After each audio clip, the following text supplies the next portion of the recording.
Hey guys, welcome to my channel, and today we're going to take a look at another horrible case with you. In a blueberry field in Michigan, a metal trunk containing the charred remains of an unidentified man was discovered in 2002. He was first known to investigators as Jack in the Box, a nickname that would become well known in the years that followed. Not until more than 10 years later, after countless detective efforts and revolutionary developments in forensic science, was the victim identified as Roberto Caraballo. This revelation, however, came with a terrifying twist, a web of murder, treachery, and a dark family plot. This is the tale of how the Jack in the Box case was resolved, illuminating a horrific homicide that permanently altered Michigan's past. An unusual and unsettling sight was discovered by a farmer on May 8, 2002, while working in a remote blueberry field in Ottawa County, Michigan. An old metal trunk tucked away among the bushes. The trunk had been badly burned, and it smelled awful, as if it contained something gory. The horrific reality of a body that had been mercilessly burned beyond recognition and left to decay in the trunk was what he had hoped was only an illusion. The remains of a body that had been burned beyond recognition were discovered when police arrived and forced open the charred lid. The man had been placed in the trunk, covered in gasoline, and set on fire after suffering blunt force trauma, according to detectives. Investigators couldn't make sense of the scene. Since the fire destroyed any fingerprints or distinguishing characteristics, the condition of the body made identification all but impossible. Detectives thought the murder must have occurred somewhere else before the trunk was left in the remote field, because there were no indications of a struggle at the scene. Because there were no witnesses or hints to help identify the victim, investigators had a difficult time figuring out who this man was and how he met such a terrible end, and the case ultimately went cold. Early leads in the case produced no noteworthy progress, despite the best efforts of law enforcement. In order to gather information about missing people, odd behavior, or anything that might help identify the victim, investigators canvassed the local communities. Due to the limited forensic technology available at the time, detectives were left without answers in the absence of fingerprint identification or DNA database matches. The forensic analysis, which showed that the man was probably middle-aged and had died violently, was the only information available for years. The case turned into one of the most puzzling unresolved mysteries in Michigan. After the story was reported by the media, the victim was dubbed Jack in the Box.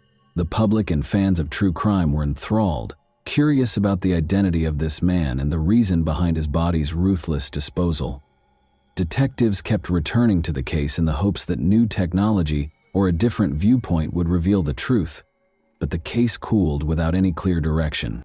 The long-forgotten case received new attention in 2015, more than 13 years after the unidentified body was found in 2002. Previously, investigators had run out of leads, but they gained the momentum they required from a new tip from an unexpected source. In early 2015, Deneen Ducharme, a Texas woman, contacted law enforcement, expressing her suspicion that the unidentified man known as Jack in the Box might be her stepfather, Roberto Caraballo, who had vanished for no apparent reason years prior. Around this time, the case also gained more public attention, in part because of a documentary called Jack in the Box that was produced by a group of local students. The movie brought the unsolved murder back into the public eye, attracting more interest in the case and urging anyone with information to come forward. Together with developments in forensic technology, this spike in public involvement created new avenues for investigation. Following the Texas woman's call, investigators reopened the case and used modern DNA testing techniques to examine the victim's remains. Detectives followed the woman's lead and compared her DNA to samples from the Texas family. The woman's suspicion was validated by the findings, which showed that Jack in the Box was in fact 37-year-old Roberto Caraballo, who had resided in Charlotte, Michigan at the time of his disappearance. This discovery changed the course of the case from an unsolved mystery to a targeted investigation, enabling detectives to concentrate their efforts on identifying the people who caused Caraballo's untimely death. Authorities now had a plethora of new information thanks to this identification, including a name and a life story to piece together. Roberto's identification shed light on his family ties and past, generating new leads and providing a novel viewpoint on potential suspects and their motivations. Let's now examine Roberto Caraballo's biography. Friends and family characterize Caraballo as a gregarious and diligent person, He shared a home with his wife, Beverly McCallum, her daughter, Deneen Ducharme, and Christopher McMillan, Deneen's friend. However, his relationship with Beverly was said to have been turbulent at the time of his death. Family conflicts, tension, and financial arguments were reported by friends and family. Detectives looked into the possibility that someone close to Caraballo was responsible for his murder, after it became clear that his life had not been peaceful. Authorities focused on Caraballo's immediate family after his identity was established, especially his wife, Beverly, her daughter, Deneen, and her friend, Chris McMillan. Prior to his body being transported to the Ottawa County field, the investigation found that Caraballo had been murdered in the basement of their Charlotte, Michigan home. Investigators believed that Beverly McCallum, driven by family strife and financial gain, had planned the murder. Witness accounts and interview reports presented a terrifying image of premeditation. The murder was thought to have been meticulously planned by McMillan, Deneen, and Beverly.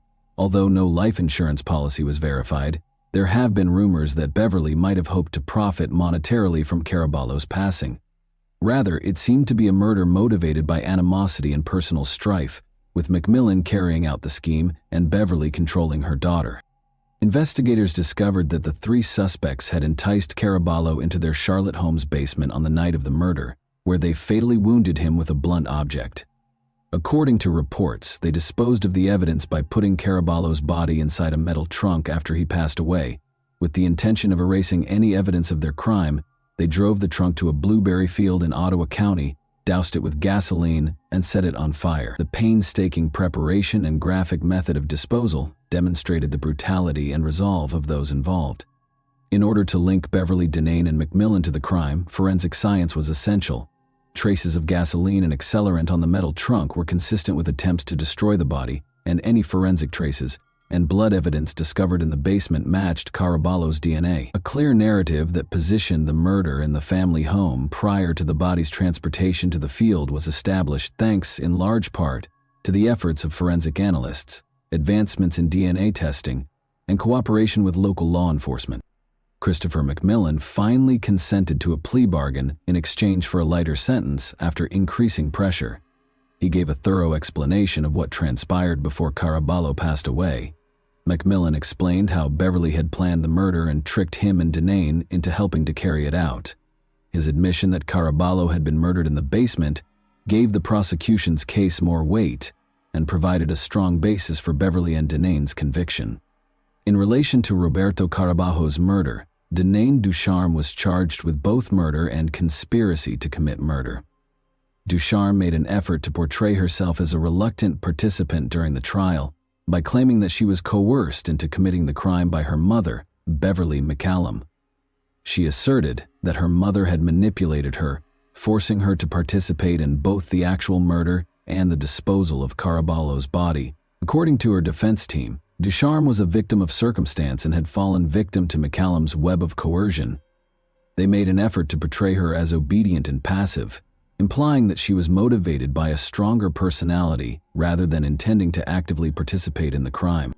Her defense was questioned by the investigators and prosecution, who contended that the evidence refuted her allegations of manipulation. They implied that Ducharme had not only been aware of the scheme but had voluntarily taken part in it, taking important steps to hide the crime. From the physical attack on Caraballo to the actions taken to destroy his body and obfuscate evidence, the evidence showed that she was not merely a passive bystander, but was actively involved. When Beverly McCallum found out that the investigation was refocusing on her, she left the country in 2015. After evading authorities by moving to different countries, she was eventually found in Rome, Italy in 2019. The case became more complicated due to the international nature of her arrest, necessitating cooperation between Italian and American authorities in order to extradite her. Ultimately, McCallum's attempts to thwart extradition were unsuccessful, and she was sent back to Michigan to stand trial for Caraballo's murder. Beverly McCallum and her daughter Deneen Ducharme were charged with first-degree murder, conspiracy to commit murder, and mutilation of a dead body at the start of their legal proceedings in Michigan. According to the prosecution, the murder was premeditated, and Beverly was the one who carried out the heinous deed, driven by both malice and financial greed. Beverly allegedly carefully planned Caraballo's murder and enlisted her daughter Deneen and friend Christopher McMillan to carry out her plan, according to the prosecution.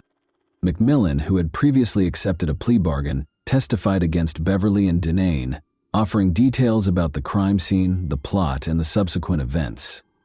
Because of this plea deal, which reduced his sentence in return for his cooperation, Beverly and Denane were left to deal with the full weight of the charges by themselves. The roles that each person played were established by the prosecution, using McMillan's testimony and additional evidence, emphasizing Beverly's leadership in planning and directing the crime. After years of waiting for the case to be settled, Caraballo's loved ones and the community finally felt some justice and closure as a result of the trial and the ensuing court rulings. The possibility that Beverly McCallum is involved in other crimes besides the murder of Roberto Caraballo is another noteworthy feature. According to Amanda, Beverly has a track record of abusing her connections with men, some of whom are from outside the U.S. In one notable instance, Beverly married a man she had known for more than 20 years while residing in Jamaica. This person vanished inexplicably, and despite attempts to get in touch with Beverly, he is still unaccounted for in Jamaica. Following his disappearance, Beverly and her kids are thought to have left the country, which heightens the suspicion that her illegal actions may be a part of a larger pattern. Given Beverly's history of violent and manipulative relationships, and this man's abrupt and unexplained disappearance, it is possible that she is connected to additional unreported crimes. The question of how many more victims might be linked to Beverly's past is raised by this unsolved mystery. The conclusion of the Jack-in-the-Box case, one of Michigan's most eerie unresolved cases, attracted national attention. Audiences found great resonance in the tale of Roberto Caraballo's murder and the treachery of those closest to him. The case's place in American crime history has been cemented by ongoing media coverage and true crime documentaries. Even when all hope seems lost, the investigation's legacy serves as a testament to the commitment of law enforcement and the value of forensic science in bringing about justice. A terrible reminder of the darker side of human nature is the murder of Roberto Caraballo, who was hidden in a metal trunk and set ablaze in a Michigan field. When justice was finally served after years of mystery, a horrifying tale of treachery and family dishonesty was exposed. No matter how much time has passed, Caraballo's memory endures, as a reminder of the extent investigators will go to in order to find the truth and provide victims with justice. And that wraps up today's chilling story. If you enjoyed this video, don't forget to like and subscribe so you never miss a new upload. Also, let me know in the comments what part of this story shocked you the most. Thank you for watching, and I'll see you in the next video.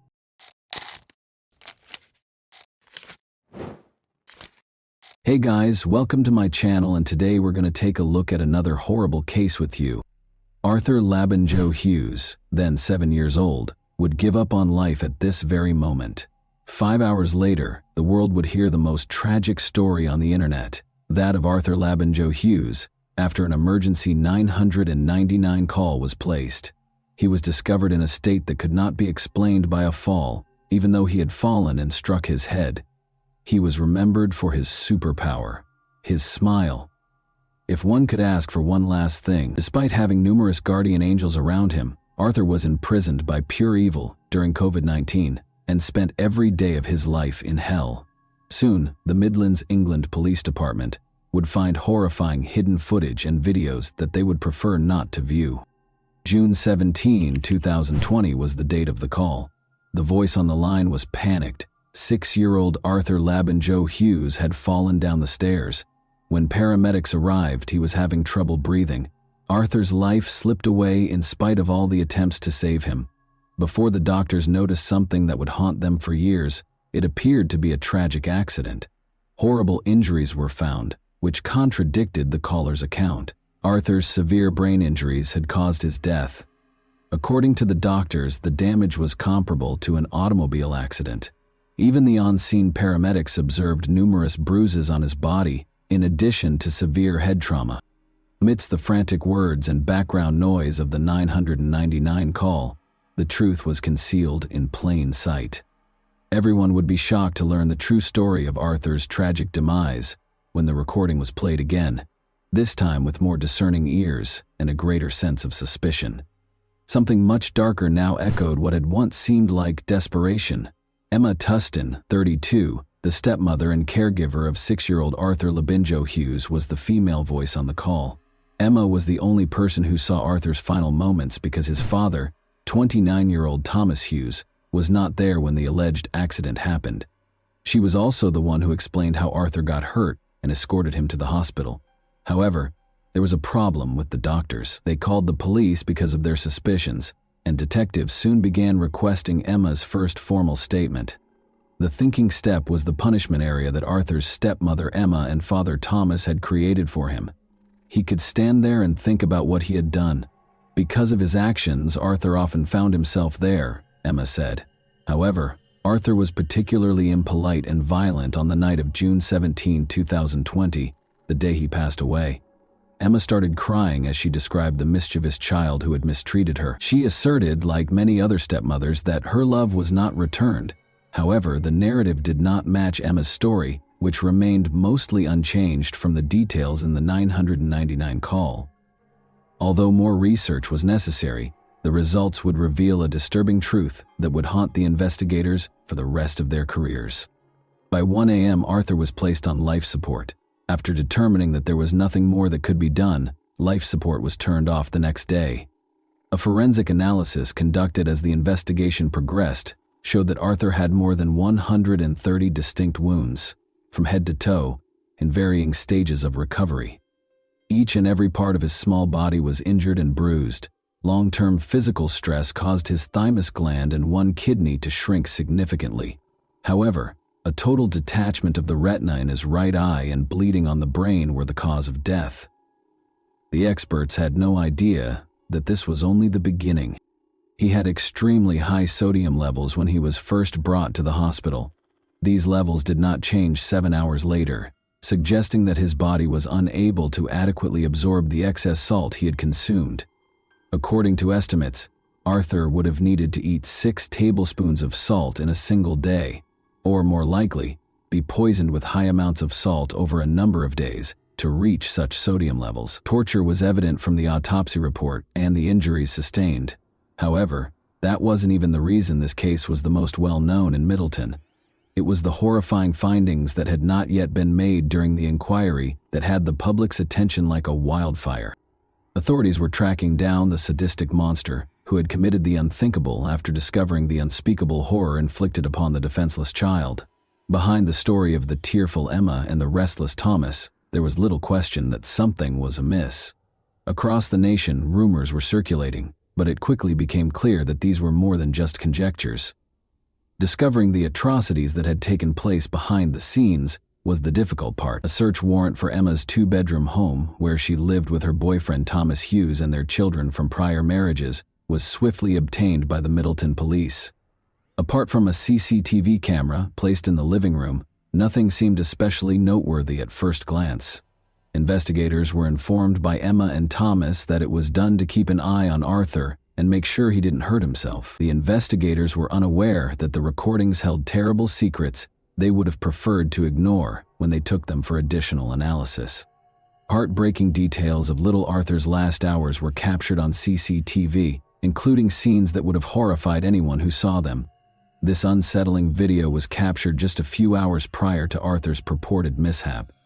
Arthur pleaded with Blake to come and save his life. Who were these individuals that Arthur was depending on in the final stages of his life?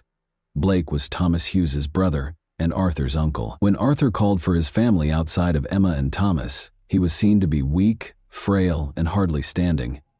Detectives contacted Arthur's grandparents and Uncle Blake during the hours that these recordings were being examined. In addition to being open, the family had a lot to share. The date of Arthur's birth was January 4, 2014.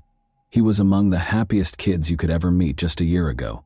He was a huge supporter of Birmingham City Football Club and loved superheroes. Those who knew him said he was intelligent and vivacious, but as the grandparents dug deeper, it became evident that Arthur was a contented but unlucky child. Thomas and Olivia Labinio Halcrow, who met while engaging in drug activities, are his parents. Olivia entered a new toxic relationship with Arthur after the parents divorced, but Arthur stayed with her. She had taken an alcohol awareness course and met a man named Gary Cunningham. Gary and Olivia both used violence against one another. In February 2019, this toxic relationship tragically came to a head when Olivia killed Gary by stabbing him 12 times while intoxicated.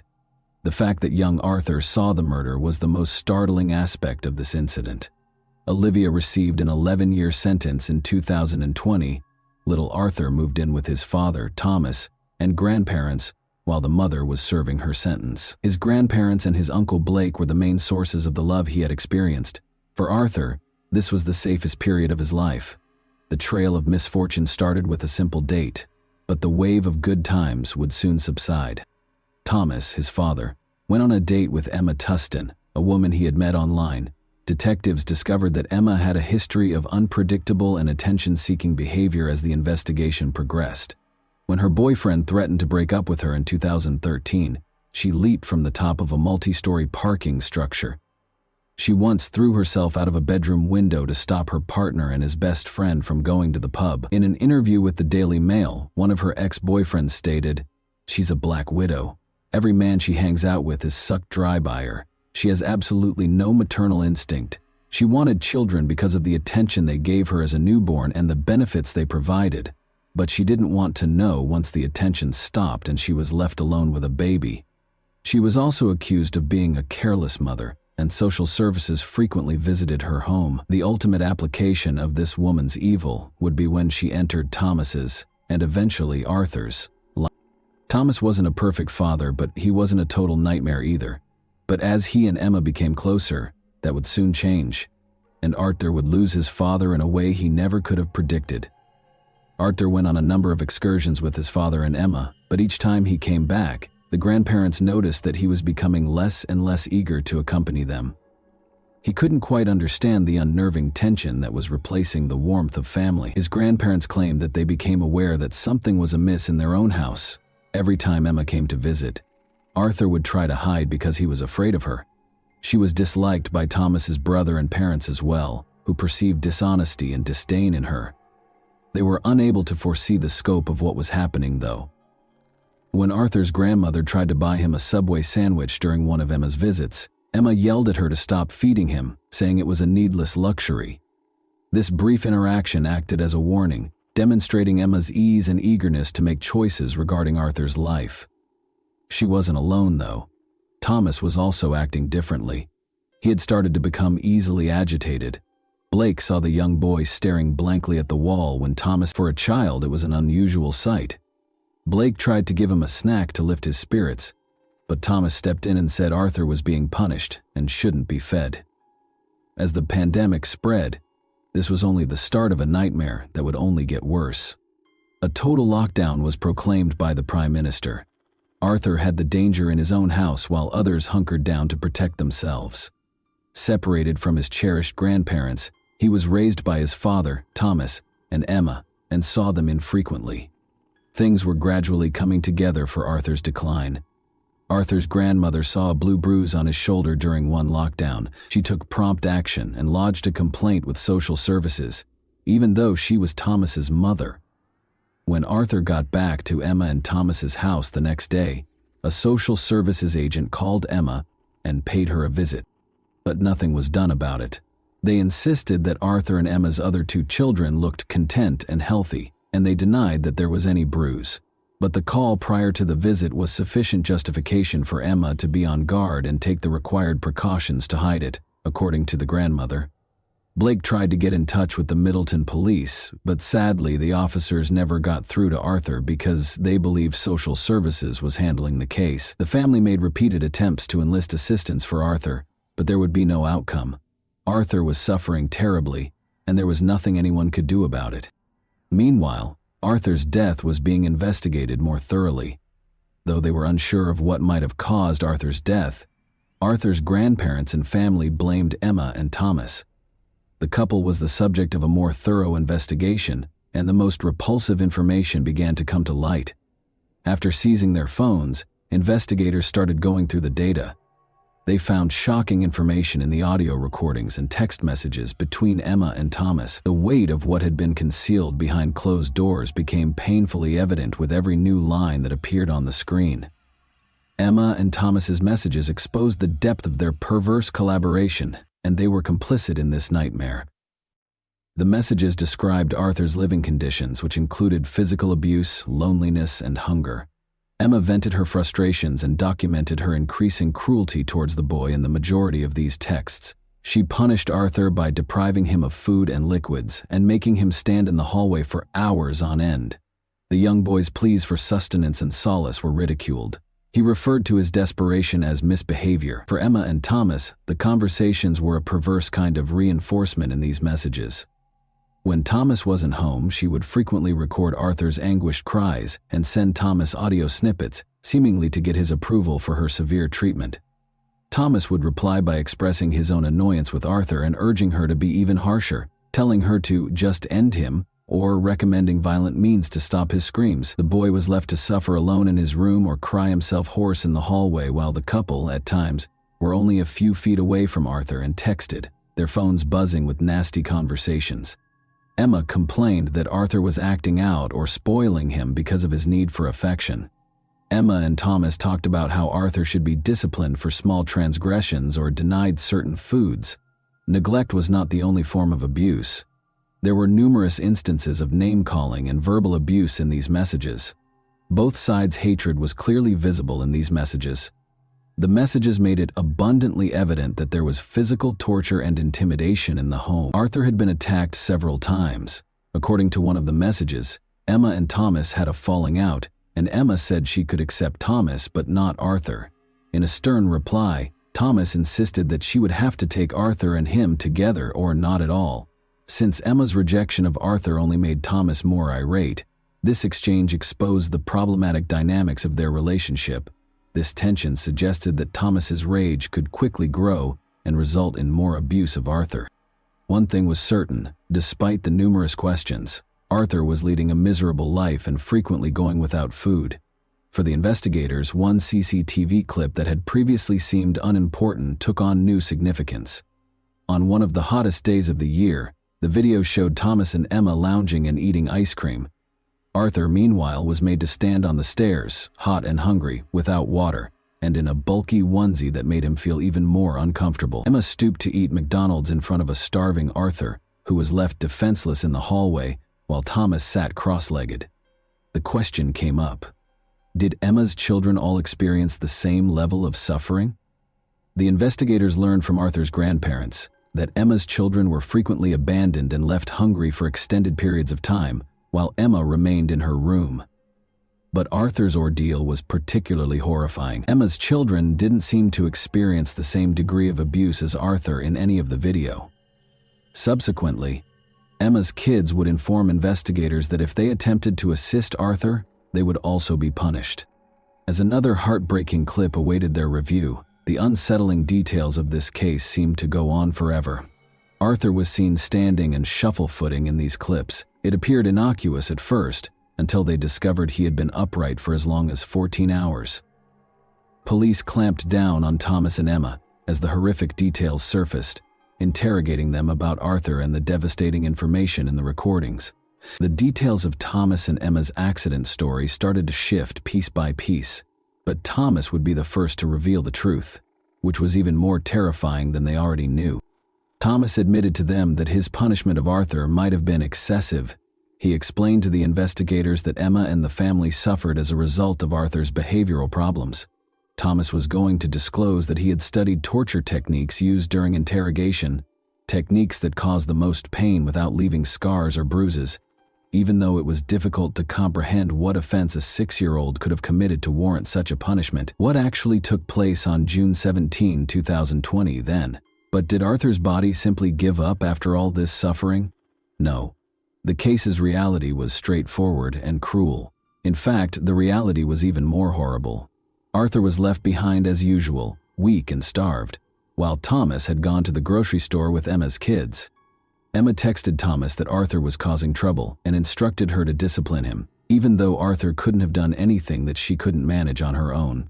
In a matter of hours, Emma made the decision to act independently and guided Arthur to his demise. Emma repeatedly slammed Arthur's head against the wall, knocking him out by the time Thomas got back. After several unsuccessful attempts to get Arthur to get up, Emma called 999 and told them that Arthur had beaten himself before falling. Thomas blatantly admitted to the investigators that he was to blame and that Emma ought to be released. He explained to them that Arthur died because he was unable to control him and was subsequently carried away. Emma wasn't at fault. From Middleton to Parliament, the unsettling case rocked the nation. The authorities eventually realized that Emma and Thomas had lied after Arthur died, and the injuries were obviously not self-inflicted. Both were taken into custody and accused of killing Arthur. At Emma's trial on December 3, 2021, the judge gave the following account of the deadly assault. You, Tustin, committed the last act of killing. You gave him a shake that caused his head to flex and become hyperextended on his neck while repeatedly striking it against the wall or the floor. Your degree of violence caused his body to be subjected to forces comparable to those involved in a high-speed traffic accident. Emma was found guilty of murder and given a life sentence with a minimum of 29 years in prison because of the severe and devastation of her injuries.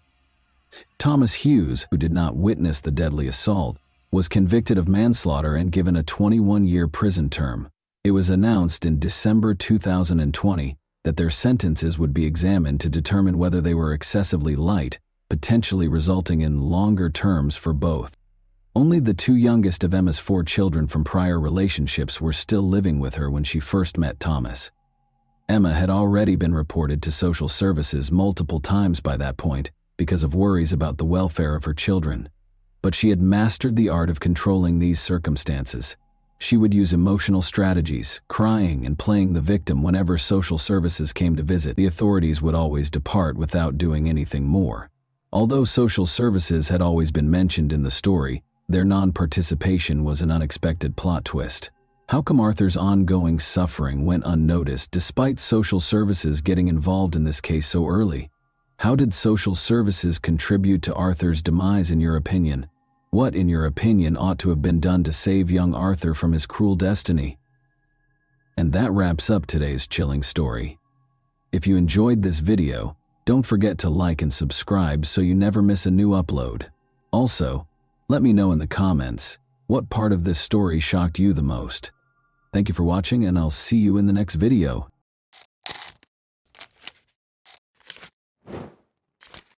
Hey guys, welcome to my channel, and today we're going to take a look at another horrible case with you. A plastic bag was discovered by a woman walking her dog along the shores of Deer Island, which is close to Boston, Massachusetts, on the afternoon of June 25, 2015. Her dog's incessant curiosity led her to a horrifying discovery: the dead body of a child. After she had initially written it off as discarded trash, she was so shocked and scared that she called the police right away. Because of the extreme stage of decomposition, the child's identity remained elusive despite their best efforts. 3 months passed before the child was identified. Who could have committed such a crime in their right mind? As soon as the child's body was discovered on Deer Island, the investigation into her death got underway. Authorities put forth a lot of effort to identify her despite her extreme decomposition. She was found with a zebra print blanket inside the bag, and only a pair of white leggings with a black polka dot design. Early skepticism resulted in fruitless efforts to use cadaver dogs to find more bodies or remains. The body had already started to decompose, making visual identification impossible, and fingerprints could not be collected due to prolonged exposure to water. The race and ethnicity of the child were unknown to the investigators. How her remains got to the scene was unknown. It was unclear if the body had been dumped on the beach or if it had floated in the water from somewhere else, possibly as far away as Canada. Because the body was not sufficiently decomposed, authorities thought the victim had been placed at the scene rather than washing ashore. On July 3, 2015, an autopsy was performed after the child's body was found, but the cause of death was not established. Authorities suspected foul play, but the remains showed no obvious signs of injury. Tests were then performed to look for alcohol, drugs, or toxins that might have contributed to the death. Eventually, it was discovered that the child had Hispanic heritage. According to the description, her hair was 14 inches long, wavy, and brown, indicating that it had been untrimmed for some time.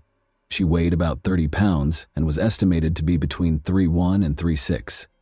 There were no noticeable scars or birthmarks on her body. The blanket was thought to be from Cannon Mills, possibly sold at Kmart, while her clothes, which were estimated to be a size 4T, were made by the Serco company and might have been purchased at Target. There was also an elastic hairband. Despite her unknown status, she didn't show any symptoms of malnutrition and seemed to have had a good life. After earlier attempts to identify the body failed, the National Center for Missing and Exploited Children digitally recreated the child's face to help identify her. Adobe Photoshop was used to create the reconstruction, which included stock and mortuary photos to approximate her appearance in life. In an effort to gather more details, flyers with pictures of the child and her possessions were handed out. On July 4, 2015, information about the child's discovery and physical measurements were added to the National Missing and Unidentified Persons System, NAMUS. Despite ruling out more than 200 missing persons, no matches were found. No one came forward to identify the victim or take responsibility for the crime, despite a lot of effort. The investigation relied heavily on forensic testing. Although DNA samples were taken from the body's teeth and hair, none of the profiles found in databases of known missing people matched. The University of North Texas received additional samples for more detailed profiling. Despite the lengthy process, it was concluded that she might have traveled to any of the 6 New England states, as well as possibly other places. She could have traveled across the nation, according to tests on her hair and enamel. In an interview, television host John Walsh discussed the case and encouraged viewers who have information to come forward. Authorities received a lot of tips, but many leads did not result in meaningful action. The establishment of a 24-hour hotline and fax hotline allowed people to submit information anonymously, and as a result, submissions came from all over the United States and beyond. The child was identified as Bella Nevaeh Amoroso Bond on September 18, 2015, following 3 exhausting months of ceaseless searching. On August 6, 2012, Joe Amoroso and Rochelle Bond welcomed her into the world. After Laura Springs, Rochelle Bond's neighbor, revealed a connection between Bella and the baby doe, Bella was identified. Michaela Springs, Laura's sister, was worried about Bella's ongoing absence from the home. She confronted Rochelle and Michael McCarthy, her boyfriend, who said the Department of Children and Families, DCF, had taken Bella away. This was later shown to be false, though. On September 17, 2015, Michaela called the police believing baby doe to be Bella. At Rochelle Bond's residence in Dorchester, Massachusetts, a search warrant was carried out. Joe Amoroso, Bella's biological father, had spoken to her over the phone but had never met her. Amoroso expressed skepticism about Rochelle's involvement and conjectured that her boyfriend might have given her heroin to sedate her. But Bella's paternal grandmother doubted the veracity of Rochelle's claims and thought she had a significant role in Bella's demise. Detectives dug deep into Rochelle and Michael's past, all the way back to November 2011 when Bella was conceived, in order to piece together what had happened. Her mother, Rochelle, was heavily involved in the local drug scene, had a strong heroin addiction, and used illicit means to finance her addiction. Joe Amoroso, Rochelle's partner, was also battling addiction in spite of the difficulties. When Joe learned that Rochelle had cheated on him, their relationship soured. He never saw his daughter and vanished before Bella was born. Rochelle was adamant about keeping Bella, even though her addiction had previously cost her custody of her other children. Bella was born at Boston Medical Center on August 6, 2012.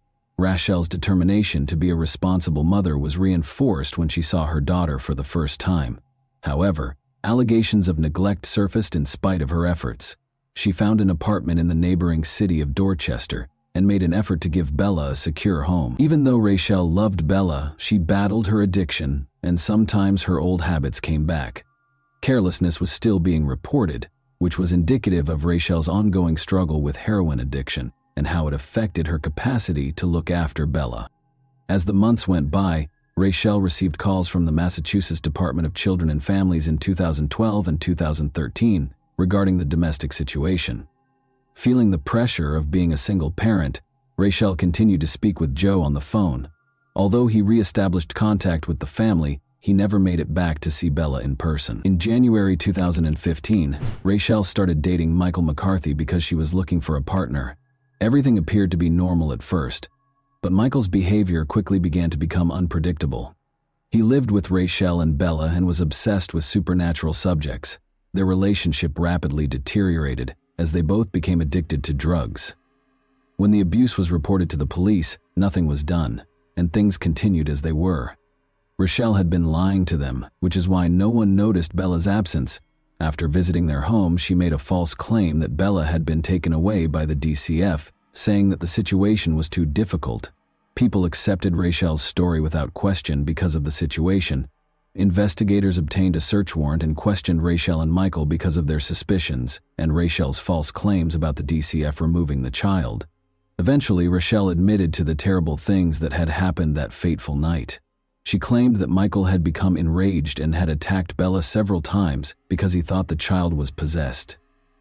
Rachel tried CPR on Bella after she passed out, but Michael intimidated her and disposed of the body in the harbor. This supported the investigators' long-held suspicions of foul play in Bella's case. However, Rachel's participation sparked doubts about her competence. Some inconsistencies, like declaring Bella alive on a benefits form, raised questions about her intentions and degree of participation. On September 18, 2015, Michael and Rachel were taken into custody. According to medical evidence, Bella may have died from severe abdominal trauma. The chief medical examiner, Dr. Henry Niels, suggested that this trauma might have resulted in cardiac arrest or asphyxiation. When Michael was arrested, he denied knowing about Bella's passing in spite of these facts. Michael McCarthy and Rachel Bond each gave their own account of what happened during their June 2017 trials. Michael made an effort to place the blame on Rachel by depicting her as a drug-addicted and careless mother. Rachel, meanwhile, insisted she was innocent of the crime, but acknowledged that she assisted in disposing of the body under Michael's pressure. Because she kept claiming benefits for Bella after her death, she was also charged with welfare fraud. Although the court tended to accept Rachel's account during her trial, she was still charged with serious crimes, with cadaver dogs proving that a body had been found in the McCarthy home and bruises on the body that matched Rachel's description. The evidence against Michael appeared to be stronger. But there was no concrete proof that Michael was responsible for Bella's passing. Michael's defense team claimed that because Rachel had allegedly informed him that Bella had been taken away by the state's child welfare agency, he was unaware that she was missing. A complicated web of deceit, abuse, and addiction within Bella's family was exposed by the trials. Michaela Springs' testimony as a crucial witness, meanwhile, highlighted the emotional cost of pursuing justice for Bella. Following the untimely death of Bella Bond, Michael McCarthy was found guilty of second-degree murder on June 28, 2017, and given a life sentence with the possibility of release in 20 years. In the end, Rachel entered a guilty plea and was given a considerably reduced probationary period. Investigations into Bella's case, however, revealed grave mistakes and misconduct, raising concerns about how the Department of Children and Families handled her case. Prior to McCarthy's sentencing, Bella's biological father, Joe Amoroso, gave a victim impact statement in which he expressed his deep sorrow over the death of his daughter. Although Joe had never met Bella, he stressed the importance of her life and regretted not being able to be her father. The Office of the Child Advocate's investigation found significant mistakes in the child welfare system. Only a formal written warning was given by the agency to the employee who committed the misconduct. Bella Bond's case generated a lot of national attention, as evidenced by the activity on Facebook and Twitter. A funeral home promised funds for a dignified burial with a headstone, and other people offered to pay for her funeral and burial. Joe Amoroso disclosed that Bella would be buried in Winthrop, Massachusetts, with her family by her side, choosing to hold wake services and a public funeral. However, after both of her parents ultimately decided against holding a public funeral, Bella was finally buried in a private ceremony at Winthrop Cemetery on November 28, 2015. Her name and the date of her discovery were engraved on the headstone beneath which she was interred. Later, Bella's mother's Facebook page posted pictures of her. When we consider Bella's story, it becomes evident that her untimely death was caused by her parents' negligence. The acts of Rachel Bond and Michael McCarthy, both inside and outside of prison, were heinous. Bella's story emphasizes how urgently vulnerable children need to be better protected. And that wraps up today's chilling story. If you enjoyed this video, Don't forget to like and subscribe so you never miss a new upload. Also, let me know in the comments what part of this story shocked you the most. Thank you for watching, and I'll see you in the next video.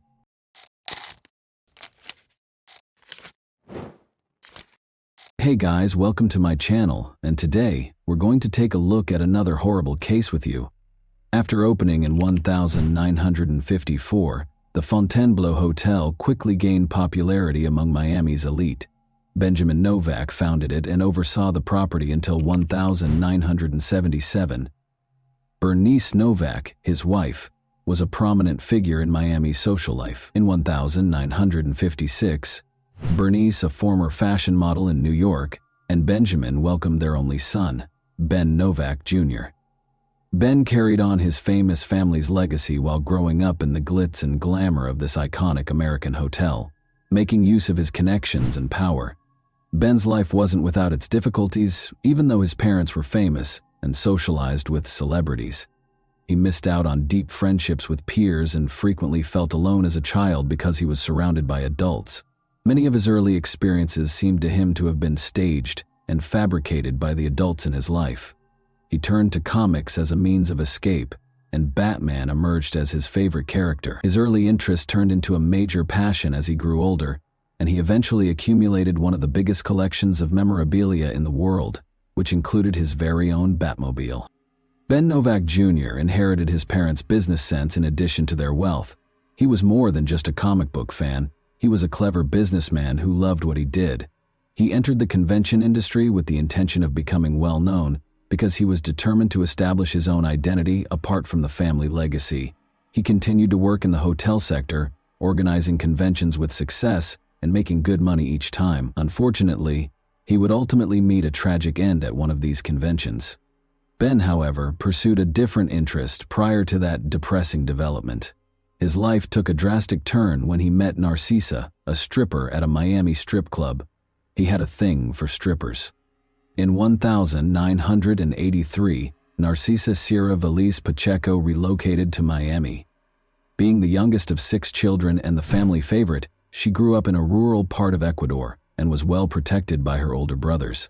She married Angel when she was 17, and the two of them had a daughter, May Abad. The family moved to New York City when May was 4 years old, but Angel soon left Narcissa and their daughter after the marriage rapidly soured. Narcissa remained in New York as a single mother and put in a lot of effort as a seamstress, but she felt that a life of more luxury was her destiny. In her ideal world, she would be able to drive fancy cars, go to glitzy parties, own and flaunt expensive clothing, and take luxury yacht cruises. Driven by this aspiration, Narcissa imagined a life devoid of worries about money and rent. But in the end, this dream would take her in a problematic direction. Narcissa made the decision to move to Miami with her daughter in the summer of 1983 in order to start over. At first, she struggled to find work because of her poor command of English. Narcissa started working as a stripper in order to make quick cash and provide for her and her daughter. She saw it as a chance to meet rich men who were prepared to spend a lot of money. When Ben Novak Jr., a 27-year-old millionaire, entered her club shortly after she opened, she struck gold. She and Ben clicked right away after a lap dance. Ben gave Narcissa lavish presents, lavished her with lavish vacations, and gave her sizable sums of money. Narcissa's fascination with luxury only grew as a result. But this new relationship didn't exactly sit well with Ben's family. His mother, Bernice, who was very close to him, was unimpressed, and his father had died. Ben's mother's disapproval of Narcissa did not stop him, even though they spoke every day and she had a big influence on him. Instead of marrying a stripper, Bernice had hoped he would wed a reputable Miami socialite. When Narcissa married Ben in 1991, she accomplished her goal. She had a knack for it and was actively involved in his business from the start, managing bookings, attending conventions, and interacting with clients. Narcissa, however, favored a relaxed way of life, engaging in endless shopping and leading a carefree millionaire's lifestyle. While Ben followed his passion for Batman collectibles and became the second-largest collector in the world, she developed an obsessive shopping habit. They enjoyed their gourmet meals, fancy cars, and mansion vacations. They also took in May Abad, Narcissa's daughter, who was in her late teens at the time. Ben became the father figure she had been missing for 18 years, and they grew close. May, Ben, and Narcisa led a lavish lifestyle, but on April 4, 2009, Ben's mother, Bernice, died suddenly, turning his life upside down. A neighbor found Bernice's body in her Fort Lauderdale residence. Her death was officially declared an accident, despite the suspicious circumstances. Blood was discovered flowing through the kitchen and into the laundry room from her car. According to the authorities, she must have fallen and hurt herself, striking her head on the car mirror, before bleeding as she entered the vehicle and eventually passing away. After his mother passed away, Ben was devastated by the loss and went into a deep depression. Narcisa pretended to be a helpful wife while attending the funeral. Ben threw himself into his work at Convention Concepts Unlimited as a way to deal with his loss. Ben and Narcisa arrived in New York on July 12, 2009, where Ben was in charge of a significant conference at the Rye Brook Hilton. More than 1,000 people attended the event, which was for the esteemed client Amway Global International. Around 7 a.m. on the morning of the 12th, Narcisa left their room to join her daughter for breakfast. About 30 minutes later, she came back into the room to find her husband bleeding and bound on the floor. He had already passed away. Another member of the well-known Novak family had been murdered only 3 months after Bernice's passing. Ben's death was promptly deemed a homicide by the authorities. Ben was discovered with his hands bound behind his back and his legs duct-taped together below the knees, only wearing his underwear. He had been lying in bed, probably asleep, when he had been hit in the head by something. The attacker left his body face down on the floor after bludgeoning him to death. Police discovered the bed covered in blood that had spilled onto the floor around his dead body. Ben's eyes had been gouged out at the scene, which was a terrifying detail. Narcisa told the police right away that she thought the murder might have been a robbery, but the room didn't seem to be lacking anything. Not even a few $100s in an envelope was damaged. One would anticipate that valuables, particularly cash, would have been taken if it had been a robbery. Additionally, according to Narcisa, Ben had a recent heated argument about money with someone at a Comic-Con, and the other person had allegedly threatened him. Lead detectives swiftly rejected it, despite the fact that they could find no proof for it. Investigators briefly looked into the Novak family's prior ties to the mafia, but quickly concluded that this approach was fruitless because Ben Jr. had no affiliation with organized crime. Rather, Narcisa was the subject of increased police scrutiny. Even though she was in control, she asked strange and inappropriate questions, like whether Ben might have had a heart attack and died. Given the graphic and brutal manner of his death, his body was bound and his head bludgeoned. This question raised eyebrows. At the station, Narcisa was taken in for additional interrogation. Her answers cast serious doubt on her version of what happened. She said that after returning from breakfast, she stumbled over Ben's body and screamed as she called the operator. Despite the blood-soaked room, she also claimed that she didn't recall seeing any blood, which ran counter to the police's account of the scene. She also mentioned sitting next to Ben and rubbing his leg, which seemed strange given that his head had sustained the majority of the damage. Suspicions were heightened by her inconsistency in failing to notice the blood. Additionally, investigators were attempting to ascertain how the murderer entered the room. The hotel's electronic door locks tracked each key's usage by date and time, and Narcisa was the only one with a key. The last time the key was used, according to the hotel's records, was 11:30 p.m. the previous evening and was only used once more when Narcisa came in at 7:30 a.m. following breakfast. The key had no other applications. A hotel witness also claimed to have seen a woman who fit Narcisa's description strolling around with 2 men. When the police questioned Narcisa, she denied this. Detectives became more and more certain that Narcisa was responsible for Ben Novak Jr.'s murder as the investigation went on. Their suspicions were confirmed by May Abad, Narcisa's daughter, who disclosed that her parents' marriage was strained. She clarified that, despite being married, Ben continued to engage in stripper activities due to his struggles with infidelity. May implied that Narcisa's anxiety was more related to the possibility of divorce than jealousy. Narcisa knew that a divorce would cost her the way of life she had become used to, so she was terrified that Ben would leave her for another woman. This was a legitimate fear. Narcisa hired men to break into her and Ben's house in 2002 as part of a home invasion plot. For 25 hours, they held him captive while he was restrained. According to her daughter, Narcisa had a history of using drastic methods to keep Ben from leaving her and would go to great lengths to get what she wanted. Ben called the police to report the incident, but he later dropped the charges, and the case was categorized as a domestic dispute instead. Detectives still did not have enough evidence to charge Narcisa, even with the growing suspicions and evidence against her. After questioning, they chose to send Narcisa and her daughter back to their hotel. May begged her mother to tell the truth during this time. In response, Narcisa reminded her daughter of their relationship but gave no other details.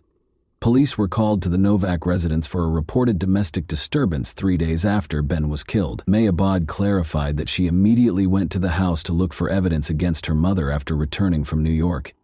Narcisa found her while she was looking through documents and used a crowbar to attack her, accusing her of betraying her country. According to Narcisa, she grabbed the crowbar in self-defense after May started the fight and attempted to start a fire. The Fort Lauderdale home of Novak was searched by police. They confiscated 5 rolls of duct tape, documents, computers, bills, and security tapes. May, worried that her mother might inherit her stepfather's estate, hired a lawyer to freeze the estate as the investigation surrounding Narcisa Novak became more intense. She also got in touch with the detectives in New York a few months later to offer more proof. Narcisa knew that Ben was having a serious affair with Rebecca Bliss, a porn star, in 2008. May claims that Ben's declarations that he intended to leave Narcisa caused her mother to become extremely alarmed. May thought that Narcisa's murderous intent was motivated by the possibility of divorce. Narcisa did not like the prenuptial agreement, which stated that she would only get $60,000 and give up any claim to Ben's millions in the event of a divorce.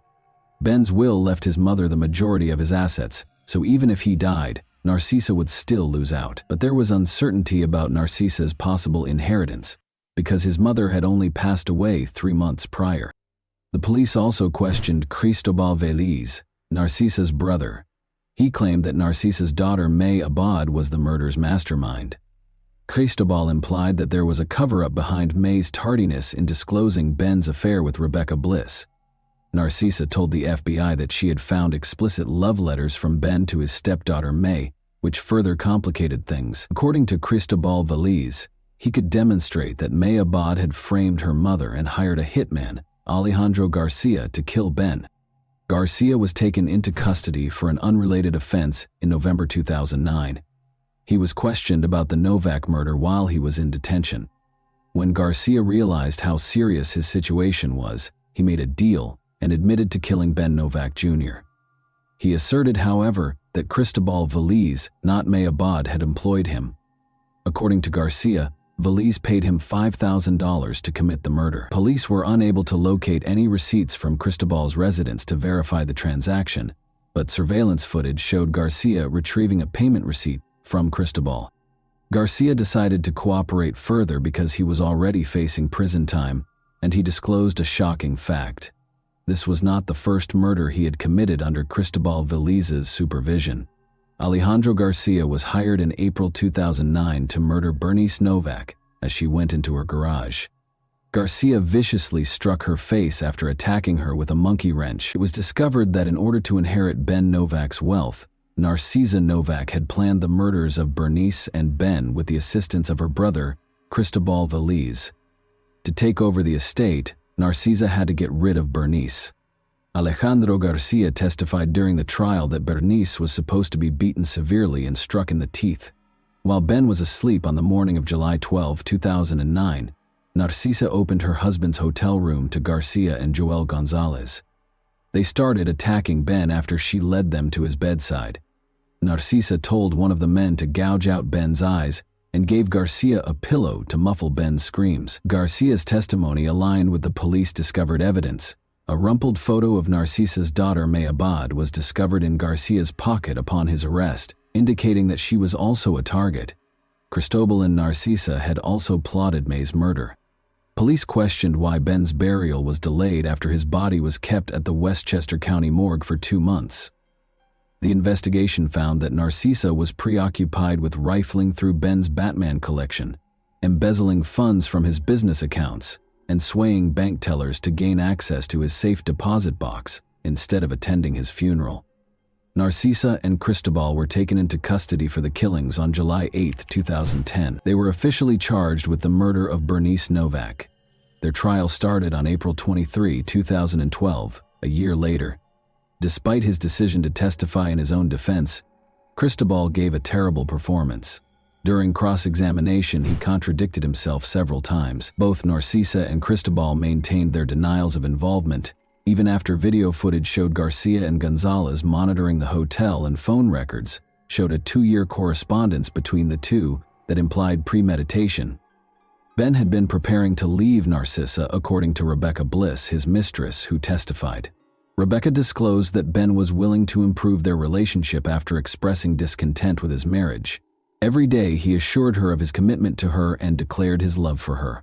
Rebecca had previously been confronted by Narcisa regarding the affair, and she had turned down her offer of money to leave Ben. At one point, Narcisa even pretended to be Rebecca, which led to Rebecca's apartment losing power. Furthermore, Rebecca said that 6 months prior to Ben's actual passing, Narcisa had lied to her condo management by claiming that he was dead and therefore unable to pay rent. Narcisa threatened that no one else would have Ben if she couldn't, according to Rebecca. In an attempt to receive lighter sentences, Narcisa and Cristobal both tried to place the blame on the other during the trial. Cristobal was the main mastermind behind the killings, according to Narcisa's lawyer, who argued for a reduced sentence of 27 years. Cristobal continued to blame his niece May Abad as the main conspirator. In the meantime, Narcisa was found guilty on 12 of the 13 charges against her, while Cristobal was found guilty on 14 of the 15 charges, even though detectives had thoroughly investigated and rejected these claims. Narcisa's conviction resulted in her losing all claim to the inheritance she had hoped to inherit. The 2 sons of May Abad will now inherit Ben's estate. Evidence provided by the prosecution showed that Narcisa had paid her brother to employ 2 hitmen. According to the murderer's testimony, Cristobal had enlisted their help and given them instructions from Narcisa on how to carry out the assaults. Binding Ben and gouging out his eyes were among the instructions. When the murderers reached the hotel early on July 12, Narcisa let them into her husband's room, led them to Ben, who was asleep, and gave him a pillow to stop him from screaming. Ben was severely beaten with dumbbells until he passed out, leaving him for dead. According to Garcia's testimony, the initial intention was not to kill Ben and Bernice, but rather to cause them severe injuries. Both Narcisa and Cristobal were found guilty at the end of the trial of murder, conspiracy to commit murder, stalking, domestic abuse, money laundering, and witness tampering. When the guilty verdict was read, Narcisa gave up her right to appear in court. Both were convicted and given life sentences without the possibility of release. As a result of their cooperation with the investigation, Alejandro and Joel entered guilty pleas to lesser charges and received sentences of 17.5 years. And that wraps up today's chilling story. If you enjoyed this video, don't forget to like and subscribe so you never miss a new upload. Also, let me know in the comments, what part of this story shocked you the most? Thank you for watching, and I'll see you in the next video.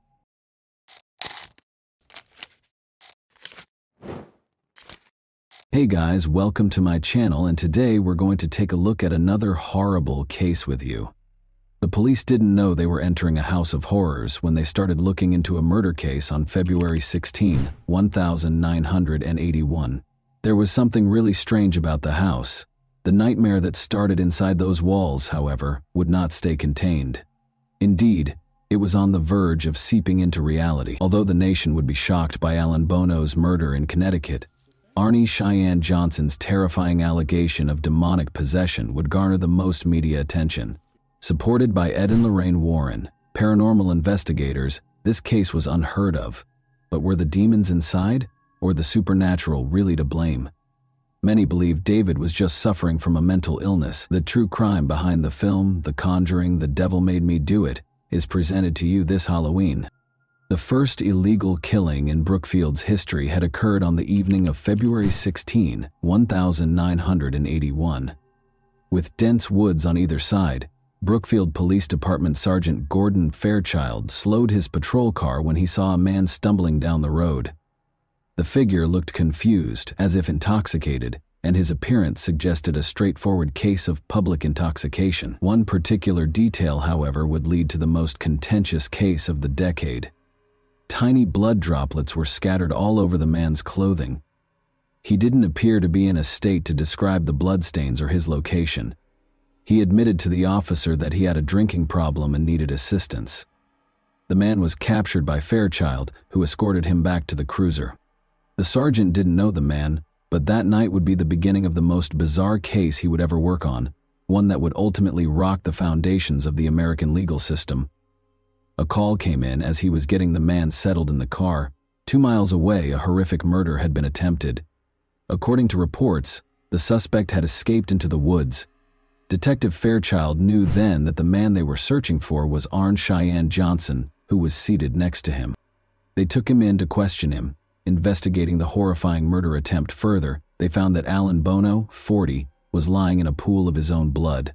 A 5-inch knife had stabbed him several times in a gory manner. One of the stab wounds extended from his stomach to the base of his heart, which made the situation worse. The autopsy had completed the case, the fingerprints on the knife had been positively identified, and there were eyewitnesses to the assault. The proof was unquestionable. Investigators were certain that Alan Bono was murdered by Arn Cheyenne Johnson. However, it was the why, the reason for the action, that would transform this otherwise straightforward case into a riddle that defied reason and has sparked debate to this day. Alan, the victim, was still receiving medical attention at a hospital on the day Arne was captured. Arne was told that he would now face murder charges after Alan passed away from his injuries. Arne's unexpected reaction was to take a 25-minute power nap.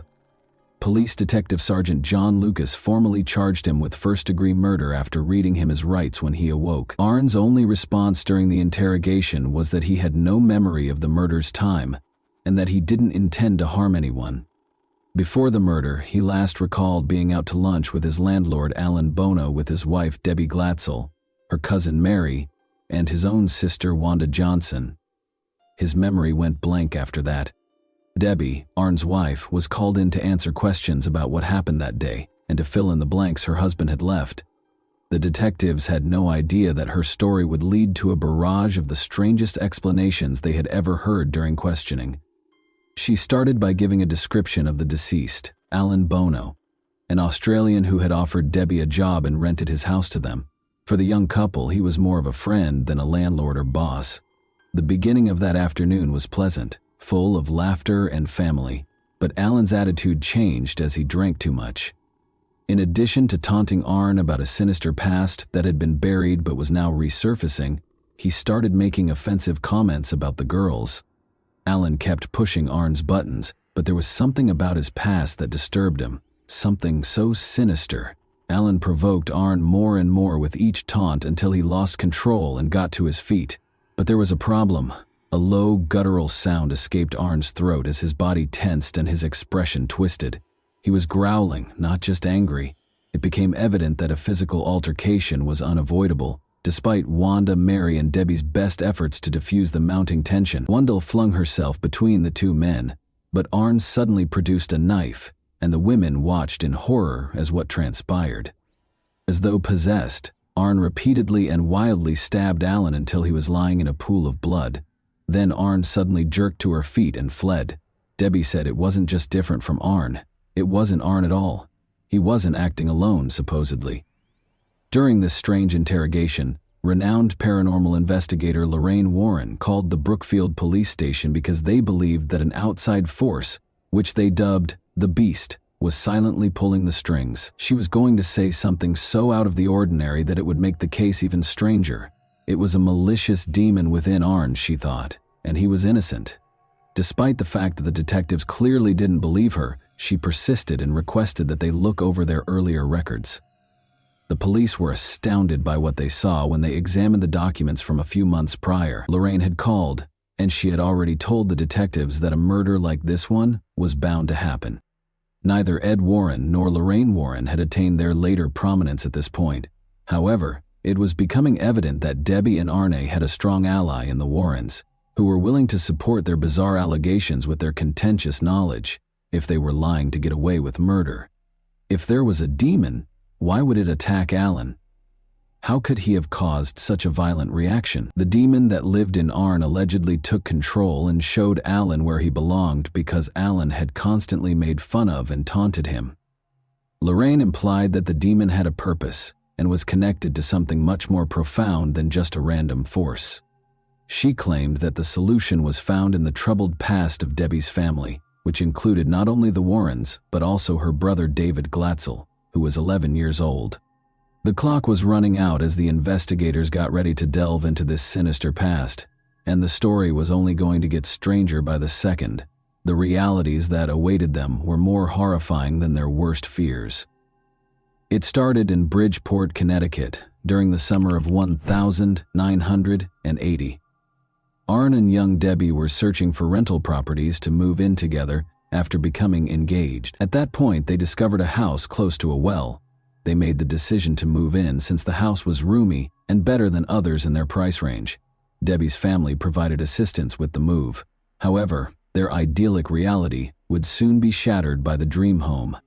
David, Debbie's younger brother, had been asked to sweep the master bedroom, but after a while she discovered him outside in the yard, clearly shaken. He insisted on going home without cleaning the room. Debbie gave the assignment to her older brother Alan after realizing something was amiss. However, Alan also felt uneasy shortly after beginning and promptly requested to leave. During dinner at their mother's house that evening, David and Alan both related disturbing tales about what had happened to them that day. These tales would soon be woven into something much darker. David said a man shoved him back onto the bed and threatened to hurt him and his family. Alan said he had had a similar experience. The door suddenly slammed shut in his face as he felt a ghostly presence watching him. The family believed in the supernatural and was very religious. They were therefore certain that the house was haunted. They started looking for other options after giving up the rental property. The family's encounters with the paranormal did not end there, though. David started exhibiting alarming symptoms of an unidentified cause right away. He frequently communicated the beast's messages to the family because he thought he could hear it in his ears. He thought the beast had come through the storage beneath the house and was at their door one day. Each of these incidents then added to the others, and the family was unable to turn back. David claimed to have had the impression that someone was following or watching him. He was terrified and unable to sleep as a result of his intense nightmares, which were full of images of hideous people. Family members started to see David's distress firsthand. Some reported that he would speak in deep, strange voices or show unusual strength. David's family sought assistance from famed paranormal investigators Ed and Lorraine Warren after realizing how serious the situation was. Famous for their work on a number of haunting cases, the Warrens thought David was under demonic possession. They documented the strange events through a series of investigations and interviews with the Glatzel family. David reportedly had violent outbursts during one particularly intense session, claiming that a malevolent entity was torturing him. The Warrens thought that this ghost had taken hold of David and was attacking him physically and mentally. The Warrens and a number of priests performed several exorcisms at the Glatzel residence in an effort to rid David of the alleged demon. David frequently screamed, convulsed, and displayed strange behaviors during the rituals, making these sessions tense and frightening. The Warrens claimed that David's suffering was so intense that he would physically attack family members and anyone else who was around when the exorcisms were taking place. During these sessions, the exorcists claimed to have seen odd things like moving objects, cold spots in the room, and a sense of an oppressive presence. David claimed to have overheard voices mocking him during this period, claiming that he was helpless and would never be able to escape its hold. The young child suffered a severe psychological injury, becoming scared and perplexed, and frequently doubting his own reality. Following months of suffering and several unsuccessful attempts, a team of priests, assisted by Ed and Lorraine Warren, performed David Glatzel's last exorcism. Among the rituals carried out, this exorcism is frequently characterized as the most severe and hazardous. David's behavior peaked in a terrifying way during the session. It was reported that his voice sounded unnaturally guttural. "You are repulsed by Jesus," the priests chanted, "Leave this child alone." Those involved claimed that David had demonstrated supernatural strength well beyond his physical capabilities and had levitated off his bed. Following what felt like hours of fervent spiritual struggle, David's condition abruptly changed. His body, which had been stiff and tense during the exorcism, began to loosen up. David was calm for the first time in months, as his screams stopped. The priests and the Warrens thought that the demon had finally been expelled at this point. David didn't display the violent and unpredictable behavior he had previously displayed. Instead, he looked tired but lucid. Witnesses to his ordeal, his family described the moment as a relief, a weight being taken off their lives and their home. Nevertheless, although the exorcism was terminated, the demon continued to exist. Everything would be completely upended at this point. Here, the startling link between Arn and the eerie case of demonic possession started to emerge, exposing facts that nobody could have predicted. Ed and Lorraine Warren, as well as the Glatzel family, said that Arn had grown impatient with the demon's seeming control over David. During one of the exorcism sessions, Arn confronted the entity thought to be torturing David in a show of defiance and concern. He yelled at the demon, demanding that it abandon David and take possession of him instead. They said, "Take me on," Arn said. "If you're so strong, leave David alone and come into me." These words were meant to be a taunt, challenging the evil force to target him instead of young David. This challenge that Arnie presented to the demon deeply troubled Lorraine. She thought a horrible thing might happen, so she called the Brookfield police to express her fear that something terrible was going to happen. And it did. As events transpired, investigators were certain that Arnie and his followers had a story that was both frightening and humorous, but unquestionably implausible. From the investigators' point of view, the day's events were simple. After consuming excessive amounts of alcohol, Arn and Alan ended up with young girls. Alan's offensive comment about Arn's sister-in-law pushed Arn over the edge, escalating the tension. Under the influence of alcohol and his tumultuous past with the Glatzel family, Arn either lost his mind or used this as an easy excuse to confront Alan physically before leaving. The charges against him were based on this. However, what would Arn's defense entail? Did he have a crime? He would make a plea that would catch the attention of everyone on the planet, not just one of simple guilt. Ed and Lorraine Warren said during the trial, which started in October 1981, "We're going to take the devil to court." Martin Minella, Arn's defense lawyer, claimed that because Arn was under the influence of a demon at the time of the murder, he was not accountable for his actions. Such a defense was employed for the first time in American history. Minella attempted to have the Warrens testify regarding the alleged possession by Johnson and the exorcisms. Additionally, he intended to subpoena the priests who were performing the exorcisms. The defense team maintained that Arnie's actions could only be explained by demonic influence. However, the defense of demonic possession was promptly dismissed by the case's presiding judge, Judge Robert Callahan. Because it was not verifiable by any legal or scientific standards, he decided that such a defense could not be used in court. Supernatural claims are not admissible under the American legal system, which is founded on observable facts and logical reasoning. After the demonic possession defense was rejected, Arn's legal team turned to self-defense. Judge Callahan said, "The courts have dealt with the existence of God. Now they're going to have to deal with the existence of the devil." The next question on the trial was whether Arnie had acted in self-defense during an altercation with Alan Bono while intoxicated. According to testimony given during the trial, Alan started the deadly altercation by grabbing Mary Glatzel, the sister of Arnie's girlfriend, and refusing to let her go. Although the specifics of the altercation were unclear, witnesses stated that Alan had been drinking excessively and had become agitated. Assistant State's Attorney Walter Flanagan led the prosecution's argument that Arn stabbed Alan on purpose. Although the prosecution argued that the murder was the consequence of a heated argument rather than any supernatural influence, Johnson had a history of good behavior and no violent tendencies. The jury deliberated based on the evidence presented in court, despite the case's sensational nature and the initial defense's reliance on the demonic possession argument. On November 24, 1981, the jury found Arn Johnson guilty of first-degree manslaughter. Following 15 hours of deliberation, the jury agreed with the defense's arguments of mitigating circumstances, such as the fight between Arnie and Alan, and rejected the notion that the murder was premeditated or that Johnson had acted with malice aforethought. Due to his good behavior, Arnie was released from prison in 1986 after serving only 5 of the 10 to 20 years that he had been sentenced to. The case has had a long-lasting impact on popular culture, in addition to the legal field. Its status in paranormal lore has been solidified by Ed and Lorraine Warren's involvement with the case, standing by their assertions that Arne Johnson had been influenced by a malevolent force and that the devil was the one who forced him to do it. They continued to write books and give interviews. The case further cemented its place in the history of the paranormal in America when it was dramatized in the popular movie The Conjuring, The Devil Made Me Do It, in 2021. As a result, the February 16, 1981 case, which was initially thought to be an open and shut case, has been a source of fascination and wonder for many years, and is still one of the most fascinating cases to be remembered on Halloween. Why did the demon, if it was responsible, attach itself to David in spite of multiple exorcisms, but lay dormant in Arne both before and after the murder? Did Arne get away with the most egregious excuse in criminal history? How did Lorraine Warren alert the Brookfield police prior to the actual murder, if it wasn't paranormal?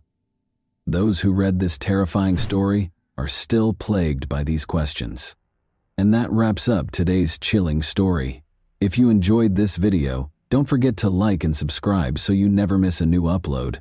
Also, let me know in the comments, what part of this story shocked you the most? Thank you for watching, and I'll see you in the next video.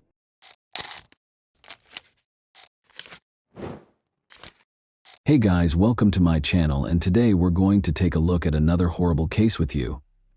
A terrible crime is depicted in the tragic events of November 28, 2014 in Fort Worth, Texas.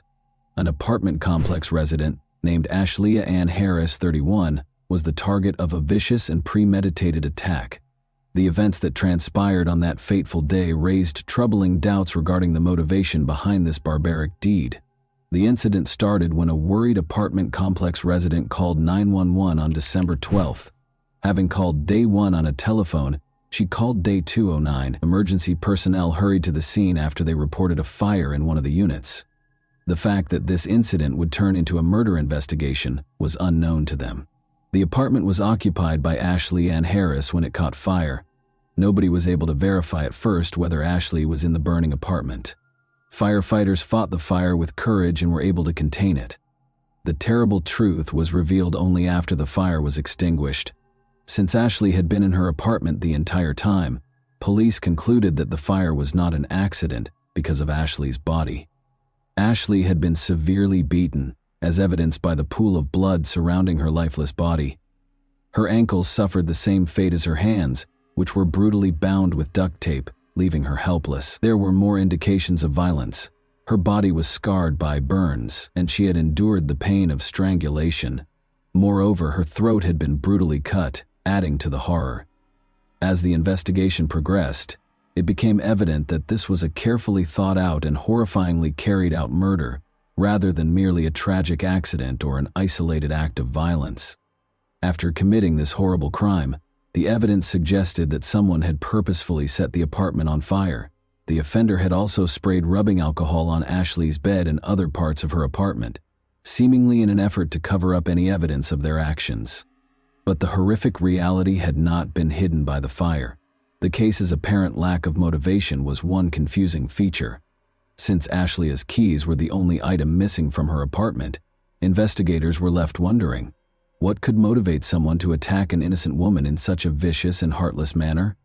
As law enforcement looked for answers, justice, and closure for Ashley Ann Harris's bereaved family, the murder investigation would surely be a difficult and heartbreaking one. The police started looking for answers. Interviews with Ashley's neighbors marked the start of their adventure. One of them, Stephen Lee, lived in an apartment next door. He described an odd sighting at around 6:30 a.m. that fateful morning. He was smoking a cigarette on his balcony when he spotted an unknown car parked close by. The car in question was a sleek black Infiniti G35, which was unusual in their peaceful neighborhood. This observation would turn out to be a key clue in the mystery that was developing. But Stephen Lee's story wasn't the only piece of the puzzle. At around 7:30 a.m., Ashley's neighbor Patrick Sweet, who lived directly below her apartment, told the police a terrifying revelation. A spine-tingling scream reverberated from above, startling and upsetting Patrick as he was startled out of his morning routine. After that, he He heard a number of disturbing sounds, such as what sounded like a heavy thud and frantic, gasping breaths. He was terrified, but his carbon monoxide detector's blaring alarm was what finally got him to act. He became aware that a fire was occurring, so he quickly called 911 to solve the mystery of Ashley's disappearance. Ashley was employed as an assistant manager at an American Eagle store in the Hulen Mall, and the police painstakingly tracked her movements on the day in question.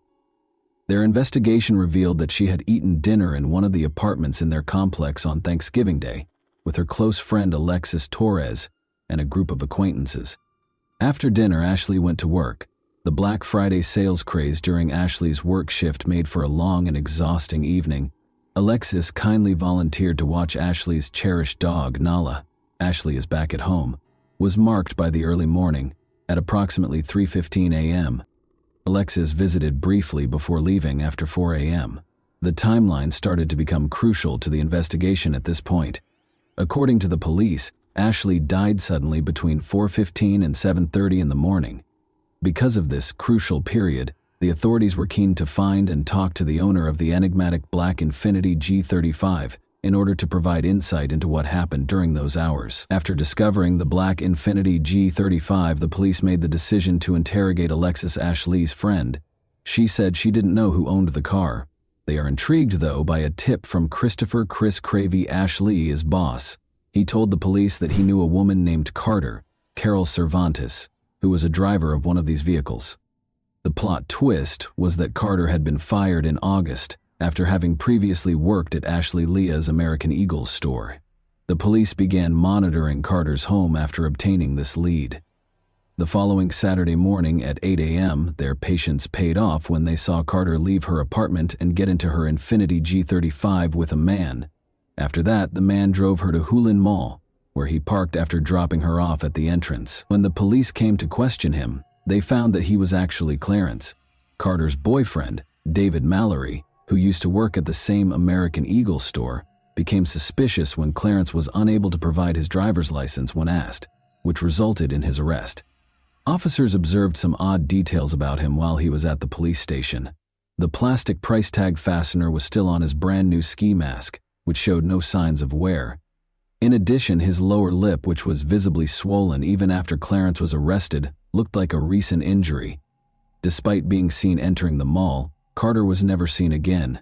Instead, she was apprehended at her apartment complex, where she appeared to be doing laundry and taken in for interrogation. Her initial claim that she had not left the apartment complex that day was refuted by surveillance footage, which showed her leaving the mall and making her way home. According to the police, she may have decided to walk the 2 miles home after spotting them conversing with Clarence in the mall parking lot. Notably, they noticed minor scratches on her arms as the puzzle pieces came together.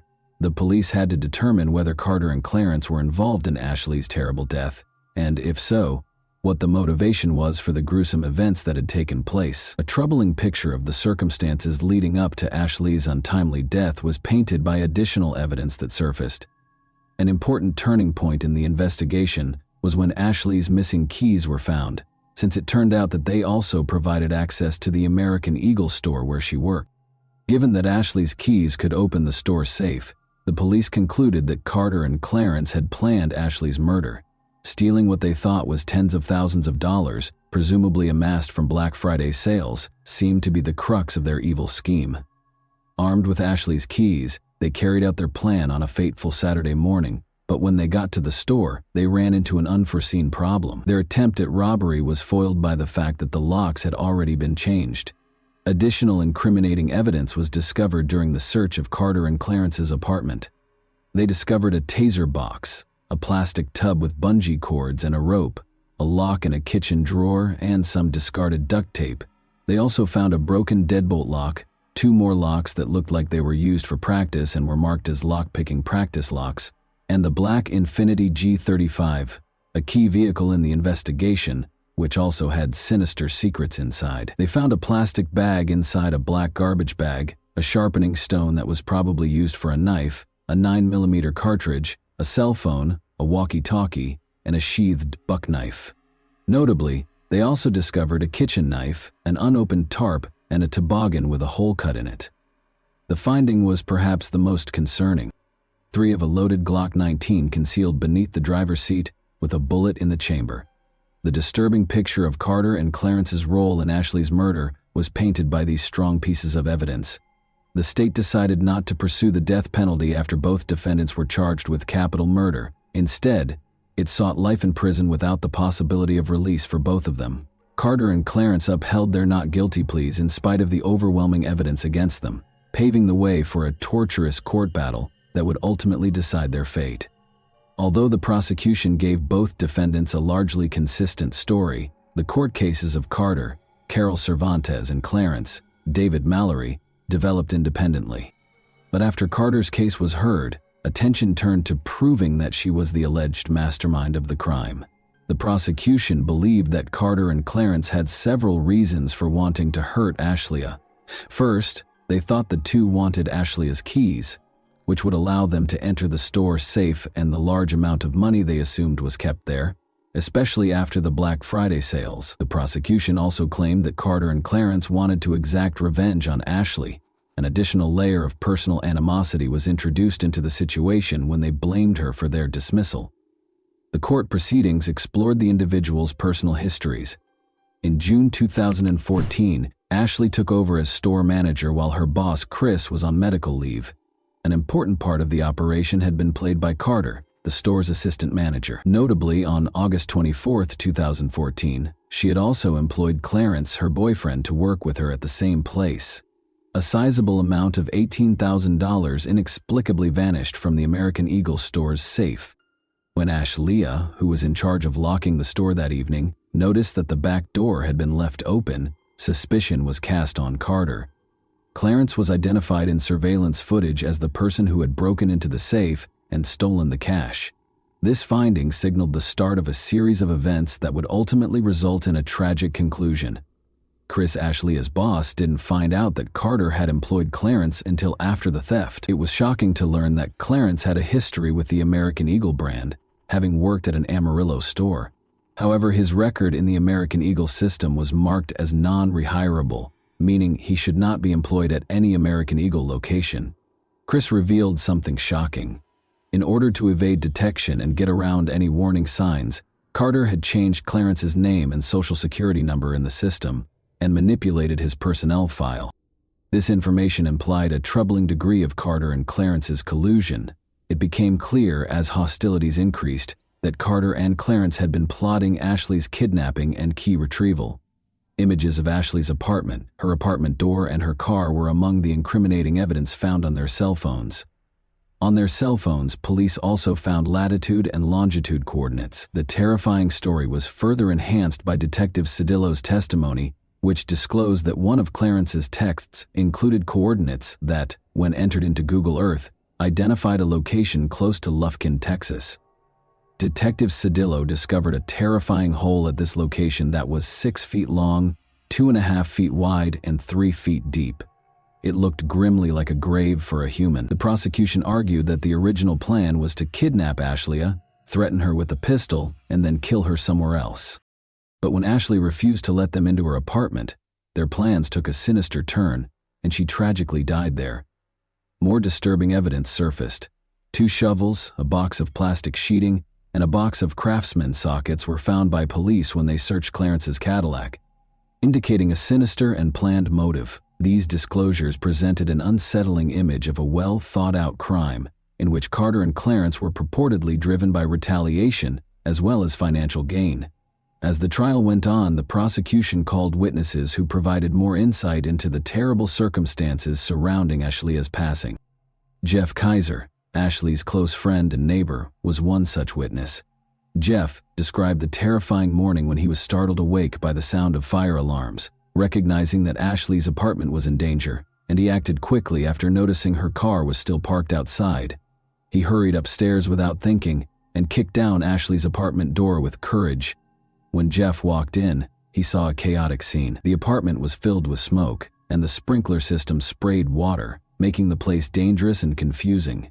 Even though it was dangerous, Jeff tried to crawl toward the kitchen to get to Ash, but the dense smoke soon overpowered him and he had to back off to get some fresh air.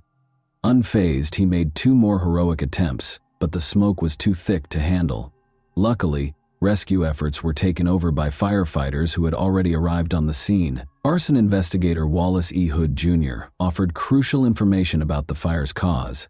He stated in his testimony that he was able to pinpoint several places where the fire started, including Ashley's bed and the closet.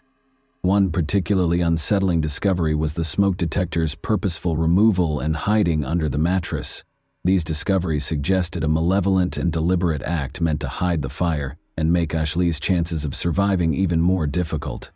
With a string of gripping incidents and testimony, the courtroom drama went on. The prosecution showed surveillance footage taken in front of the American Eagle store on November 29 at around 2 in the morning, which showed an enigmatic individual trying to operate the gate lock.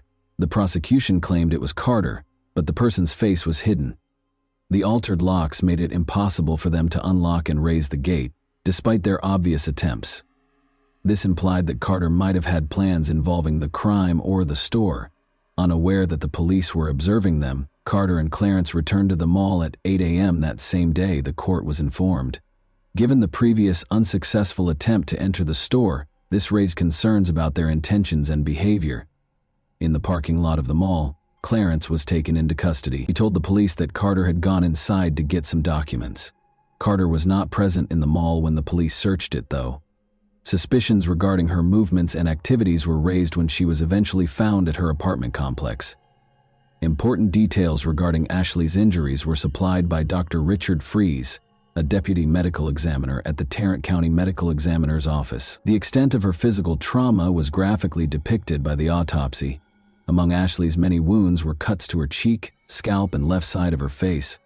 Her chin was scraped, her lip had laceration and scrape marks, and her right side was marred by a patterned bruise, with additional bruises discovered around her left eye and between her eyes.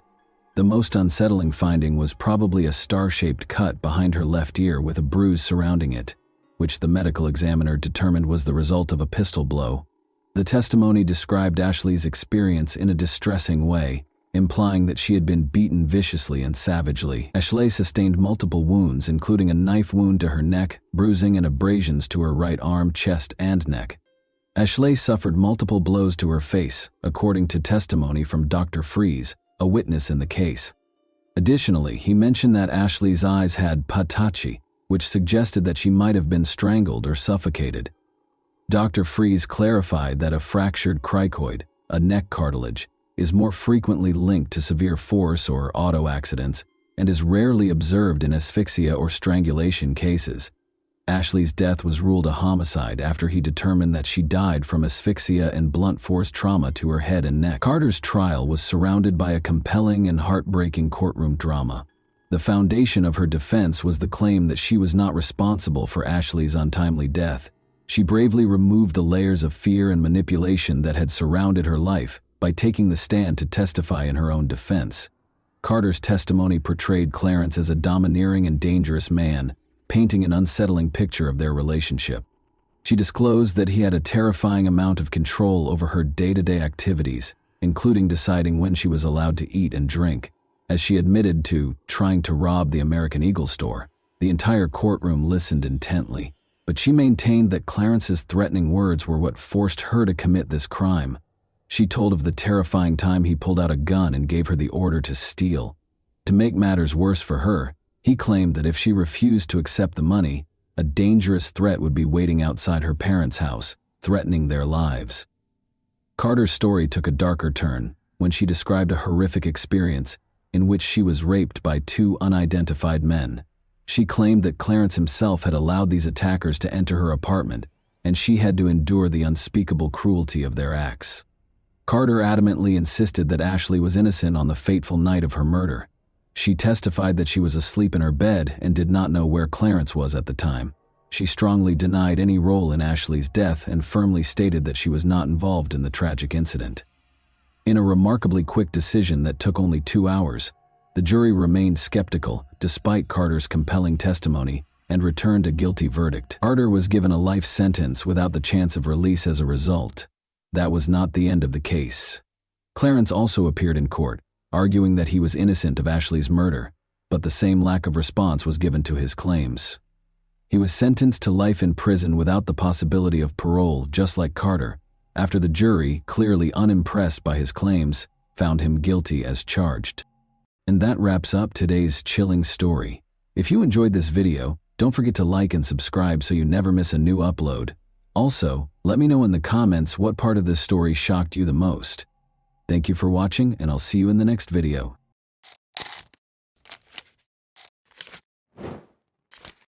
Hey guys, welcome to my channel, and today we're going to take a look at another horrible case with you. The tragic death of Barbara Faye Villarreal occurred in Garland, Texas, on November 7, 1986. A large kitchen knife was found embedded in her body after she was brutally stabbed and murdered in her own home. There were bloodstains all over the crime scene, which was horrifying and gory. Despite detectives' efforts, the case remained unsolved for almost 40 years. The killer had been hiding in plain sight, leaving a trail of unsolved questions until 2023, when advances in DNA technology revealed the truth. What sinister motives drove Barbara's horrific fate, and who was the mastermind behind it? You'll be amazed at the response. Let's examine the specifics. Garland is a city with a tale of resiliency and hope located in the center of the Dallas-Fort Worth metroplex. The city was named in honor of Attorney General Augustus H. Garland and was established in 1887 as a result of the merger of Duck Creek and Embry. Garland eventually became Dallas County's third most populated city. However, there were difficulties along the way. The city, which is in Tornado Alley, had one of its worst days in May 1927, when a terrible tornado ripped through the streets, killing 17 people and leaving a path of destruction in its wake. Even though the city was brought to its knees, its spirit was unwavering. A feeling of solidarity and resilience surfaced as the residents of Garland rebuilt their homes and lives. They banded together and helped one another through the difficult times. One family's joy and love served as an example for others. They were so cherished and admired by everyone that nobody could have predicted the heartache that would soon ensue. Everyone was delighted by Barbara's radiant smile. Her family's love was evident and strong, and her presence brightened the space. However, life had other ideas, and this family would soon experience a tragedy that would upend their entire way of life. On December 23, 1958, Barbara Faye Villarreal was born in Peru, Indiana. She was the youngest of her mother's first marriage's 4 children. Barbara suffered a terrible loss when her father died when she was a little child.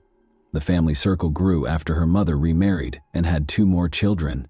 12 Mile, a tiny community a few miles north of Peru, Indiana, was where Barbara grew up. She was surrounded by warmth and love there, which helped to mold her into the kind and sympathetic person she is today.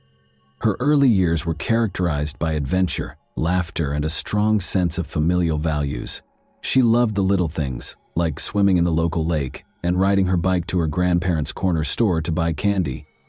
Her extended family, which included many cousins with whom she enjoyed sharing recipes and making memories, was always present on Sundays and holidays. At home, Barbara loved spending time with Kami, her faithful Pomeranian friend. As she matured into a young woman, her compassion, warmth, and understanding nature became increasingly apparent. Her heart was always willing to lend a helping hand to others, and her radiant smile could light up any space. Barbara married Domingo Diaz Villarreal on February 25, 1979, and the two of them created a life full of promise, love, and laughter. Barbara had made a name for herself in the accounting division of DeGolyer and McNaughton in Dallas, Texas, by the time she turned 27. She and Domingo settled in Garland, where they were surrounded by friends and neighbors in the 3600 block of Colbath Street. One of them was Barbara's best friend, Lisa Nugent, who loved her for being a kind, considerate, sweet, and wonderful person in general. A feeling of unease descended upon the tiny New Mexico town of Lovington on the evening of November 7, 1986. In stark contrast to the horror taking place inside the Villarreal residence, the sky was a serene shade of pink and orange. Domingo Villarreal was standing at a neighbor's door at 8:52 p.m., his hands shaking, his eyes wide, and his voice trembling. Slightly lucid from shock, he begged for assistance. "There's a problem with Barbara," he managed to say. After the neighbor promptly dialed 911, Emergency personnel reached the location in a matter of minutes. The house was illuminated by the flashing lights of the police cars and ambulances that occupied the street. Officers entered and were greeted by a sight that chilled them to the bone. Barbara was brutally stabbed several times, and a large kitchen knife was still embedded in her body as she lay lifeless on the floor. As a brutal reminder of the evil that had killed her, the knife appeared to mock the scene. In his first statement, Domingo claimed that two men had broken into their house, bound him, and pulled Barbara into a different room. He stated that when Barbara's screams shattered the night air, he was in the backyard. She was being held captive by two armed men when he hurried inside. Barbara was led to a different room by one man, and Domingo was able to flee after the other man made him perform a sexual act at gunpoint. The police listened carefully, but every second that went by made them more skeptical. Domingo's face looked emotionless and his story sounded scripted. Fueled by doubts and questions, the investigation got underway. What actually took place that fateful evening? Did Domingo commit the crime or was he a victim? Although paramedics responded quickly, Barbara's injuries were obviously serious. Although it was later discovered that she had been dead for more than an hour prior to their arrival, she was declared dead at 9:50 p.m. The full scope of the horror was disclosed in the medical examiner's report. She had numerous stab wounds all over her body, each of which was a testament to the attacker's violence and rage. An investigation into a homicide was started. For the Garland Police Department, the initial investigation into Barbara Villarreal's murder was a difficult and complicated procedure. It was evident as soon as they got to the crime scene that this case would call for painstaking attention to detail and unwavering resolve. With furniture overturned and personal belongings strewn all over the floor, the house was in a state of chaos that suggested a violent struggle. Several areas had bloodstains, indicating Barbara had put up a valiant fight against her assailant. To record the scene, investigators collected blood samples, removed fingerprints from different surfaces, and took a ton of pictures. A big kitchen knife that was thought to have been used in the murder was sealed as evidence and sent for forensic analysis. Nevertheless, the technology available at the time made it difficult to draw firm conclusions from the evidence. It simply wasn't adding up. Something was missing. Police interviewed a large number of neighbors, friends, and family members in the days after the murder. Barbara was described by close friends and family as a loving, kind person who had no known enemies. Nonetheless, some claimed she had been involved in a few family conflicts, which made police wonder if there might have been a personal motivation for the crime. As investigators continued their investigation, they discovered startling information about the family. Although many saw Barbara and Domingo as a happy couple, others witnessed them fighting regularly and dealing with serious problems. Their relationship was viewed differently by those who knew them. At first, the police thought Domingo might be a murderer. He was exonerated following a rigorous interrogation, but the investigation came to a standstill because Domingo was no longer a suspect. They had no additional suspects, no evidence, and no fresh leads. The investigation stalled, and the police had no idea what to do next. A faint blood trail discovered outside the house was the only hint, but it didn't belong to Barbara or Domingo. Detectives were left wondering who could have committed such a horrible crime, because this enigmatic blood was the only indication that a killer was present. The loss devastated Domingo and Barbara's family. They struggled to find peace, as the graphic picture of her death tormented them. Fearing that anyone could be the victim of such a horrible crime, the community was also rocked. The suffering and uncertainty were exacerbated by the lack of answers. It took a pivotal discovery to reveal the truth about her untimely death, so the case remained a mystery. It was challenging for investigators to make meaningful progress because of the dearth of eyewitnesses and hard evidence. Blood samples provided no useful information, and fingerprints taken from the crime scene did not match anyone in databases that were currently in use. The police were left with a number of unsolved questions and dead ends.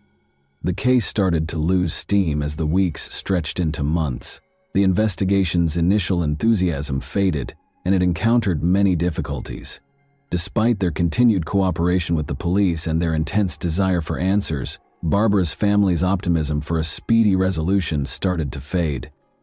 The case was never entirely dropped, even though there was no progress. Regular reviews were carried out by the Garland Police Department, which went over the evidence again and spoke with important witnesses again. The case was still unresolved, though, and there were no fresh leads or discoveries. 2 years later, in 1988, Domingo lost his life in a shootout in Mexico, bringing tragedy once more. Detectives learned a startling fact after his death. Domingo Villarreal had been using a stolen identity. Fingerprint analysis revealed that his true identity was Jesus Canales. Barbara's parents told police in 1994 that weeks after the murder, Jesus Canales had called them from Mexico and said he had killed one of the victims and was pursuing the other, Liborio Canales of Rodeo, Mexico. Domingo was charged with orchestrating Barbara's murder with the assistance of 2 family members, but because there was insufficient evidence, police were unable to draw any firm conclusions. Detectives also spoke with a neighbor who claimed to have discovered Domingo in her kitchen a month prior to the murder. Later, she realized her kitchen knife was gone. She verified that the missing knife was the same one when detectives showed her a picture of the murder weapon. The Villarreal case became one of many unsolved murders as the years went by. The police department, however, was adamant about solving the case and refused to give up. Public assistance was requested through media appeals. The investigation was given a much-needed boost when a cold case team was brought in to offer new insights and creative expertise. Every tip, no matter how small, was followed by the police department, which worked tirelessly. Over the years, Garland police detectives and the FBI followed up on a number of leads in Mexico and the United States, officials said. However, no noteworthy discoveries were made until 2022. A major development in 2022 was brought about by advances in DNA technology. Detectives were able to re-examine the evidence with new eyes thanks to this creative tool, which gave the investigation new life. Investigators were able to use extensive public genetic databases to find possible relatives of the suspect through investigative genetic genealogy, which blends DNA testing with conventional genealogical research. Detectives could gradually identify the criminal by comparing DNA samples taken from the crime scene with these databases. The potential reward was huge, but the process was time-consuming. Barbara's family and everyone else who had suffered the loss of a loved one to violence had hope because this potent tool had already solved a number of cold cases across the country. Police reopened the Villarreal case in 2022. The case was about to take a drastic turn, and the possibilities seemed endless with the development of DNA technology. Now, investigators could examine small samples, make connections between disparate pieces, and find buried clues. The Garland Police Department used cutting-edge DNA technology to solve the long-standing mystery in 2023, a year filled with revelation. Surprisingly, a DNA sample from the crime scene was matched to Liborio Canales after police retested every sample. Investigative genetic genealogy, which followed Canales' family tree and helped identify him as the suspect, made this discovery possible. An incredible twist came to light after more research. Domingo Villarreal had a brother named Liborio Canales. Even more startling was the fact that Jesus, Domingo had never told Barbara or the police that he had a brother. Liborio Canales was taken into custody by the Lovington Police Department on Tuesday, July 18, 2023, without any opposition. On a federal murder warrant, he was arrested and checked into the Lea County Detention Center. It was found by the police that he had left the country 2 days after killing his sister-in-law, Barbara. He had come to the United States from Mexico to celebrate his birthday with his family, not realizing that he was being pursued by police, which is why his arrest was successful. Authorities in New Mexico and the Garland Police Department worked together to make the arrest. Investigators had been following Canales around, and they quickly caught him when he crossed the border. Canales was taken into custody without incident and did not resist arrest. After that, he was taken for additional interrogation and processing. Liborio Canales eventually broke under the strain of interrogation and admitted to the horrible crime that had remained unsolved for almost 40 years. He came clean about the shocking reality of what actually transpired on that fateful day, because the weight of his secrets had become too much to bear.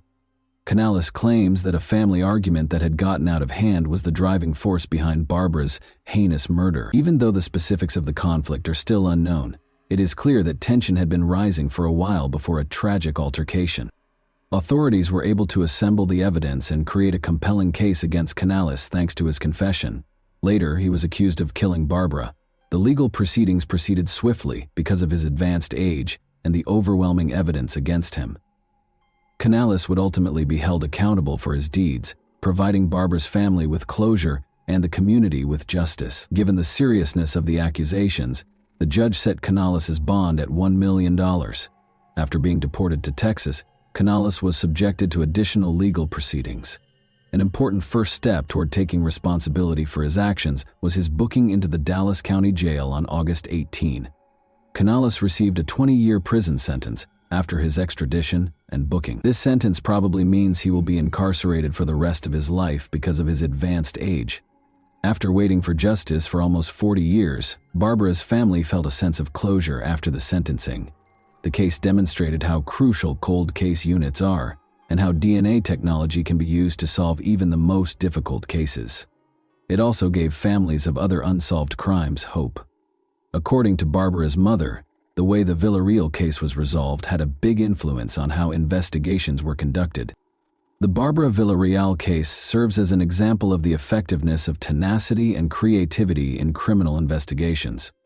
Through the unwavering efforts of law enforcement and the revolutionary potential of DNA technology, a cold case that appeared destined to go unsolved was turned into a tale of justice. The knowledge gained from this case will continue to direct and motivate those committed to cracking cold cases and providing closure to families as we move forward. And that wraps up today's chilling story. If you enjoyed this video, don't forget to like and subscribe so you never miss a new upload. Also, let me know in the comments, what part of this story shocked you the most? Thank you for watching, and I'll see you in the next video.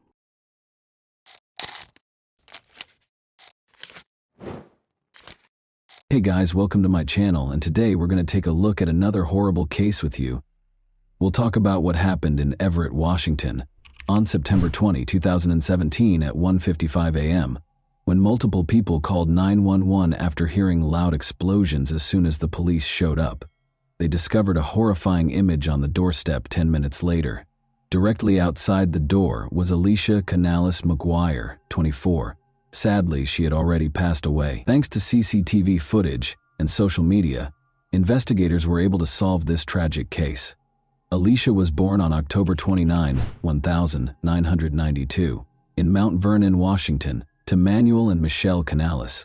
She spent a significant amount of her adult life working as a caregiver because she enjoyed caring for others and always wanted to assist everyone. Raised on a farm, Alicia began working at the age of 5. She frequently went back to assist on the family farm because she understood the importance of hard work. Alicia loved spending time with her family, and she saw and talked to them often, always remembering to say "I love you" when she said goodbye. She and her spouse, Bradley, resided in Bird's View. In July 2017, Alicia and Brad tied the knot in a stunning beach ceremony at Deception Pass. As a result, investigators quickly discovered that Alicia did not reside in the home where she passed away. It belonged to her sister, Amanda Canales, who shared it with her 3 kids. Amanda asked Alicia to watch her kids while she was away because she had to travel to New York for work.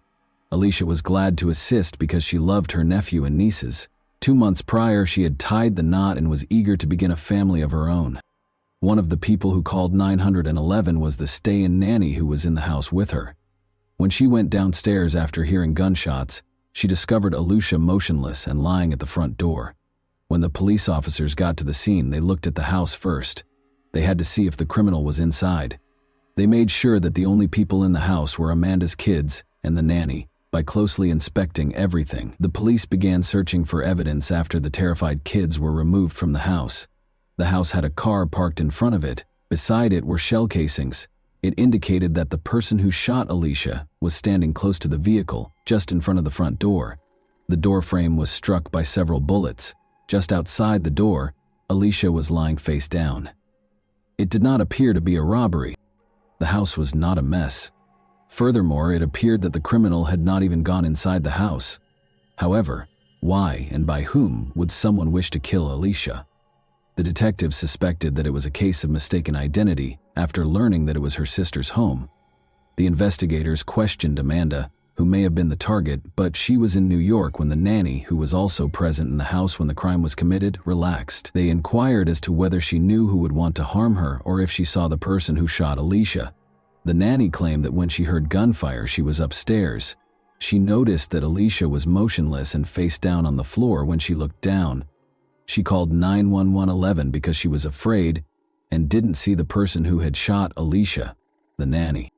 As far as she was aware, she told investigators, Alicia and her husband Bradley got along well, but she provided the first important lead to the police.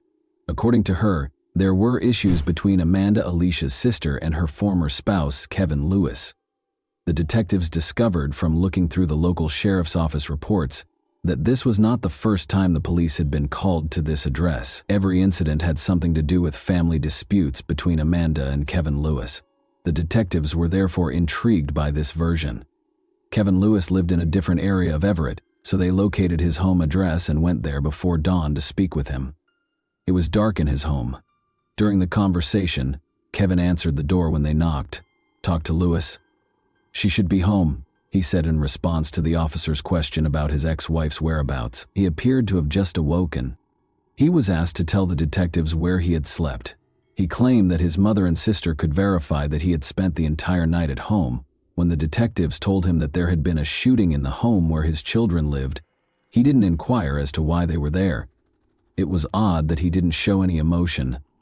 He should have inquired about his children's well-being as a parent, but he chose not to do so. Kevin looked shocked and said, "Really, that was the end of our conversation?" when the detectives informed him that Amanda had been out of town on business.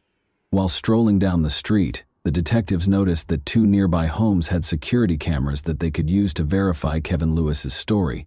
He said that instead of going out, he spent the entire night at home. However, after reviewing the video, the investigators discovered that approximately 40 minutes prior to the assault on Alicia, a car was pulling up alongside Kevin's driveway. Then someone who looked a lot like Kevin came out the front door, approached this car, and got in. The vehicle drove off a short while later. The quality of the recording prevented the police from conclusively identifying Kevin as the next victim. The footage was seen by the investigators from a different camera. Despite being able to examine the car more closely, they were unable to identify it. They could only make out that the car was light in color. About 20 minutes later, they saw the car return after fast-forwarding the recording. But they had one important detail to notice. This car's front right rim was different from the other 3. The front right rim was dark, while the other 3 were light. Kevin Lewis, who was in the first recording, got out of the car and went back to his house when the car came to a stop close to it. Approximately 20 minutes prior to the 911 calls regarding a shooting, this man, whoever he was, entered the house. The car then drove off and never came back. The drive from Kevin's house to Amanda's was 15 minutes. This could indicate that the car had enough time to reach Amanda's house, or it could indicate that the car was unrelated to the shooting. It was too soon to say. Amanda learned of her sister's passing.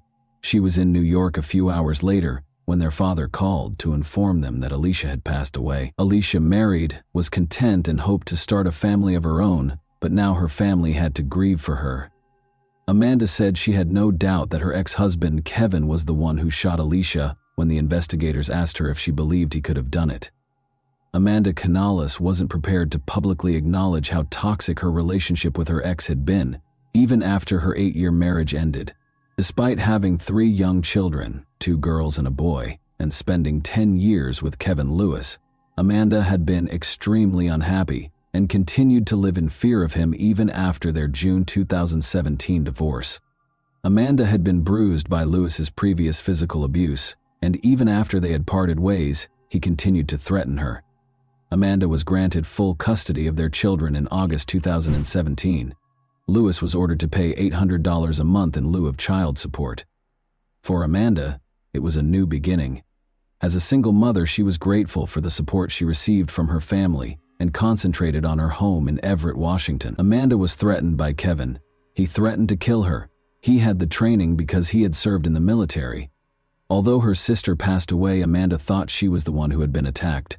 Rather, she even obtained a restraining order against Kevin, which he repeatedly broke. Amanda and their 3 kids were both terrified when he wandered outside her house and peered in the windows. Kevin was not charged by the police with any of the restraining order violations.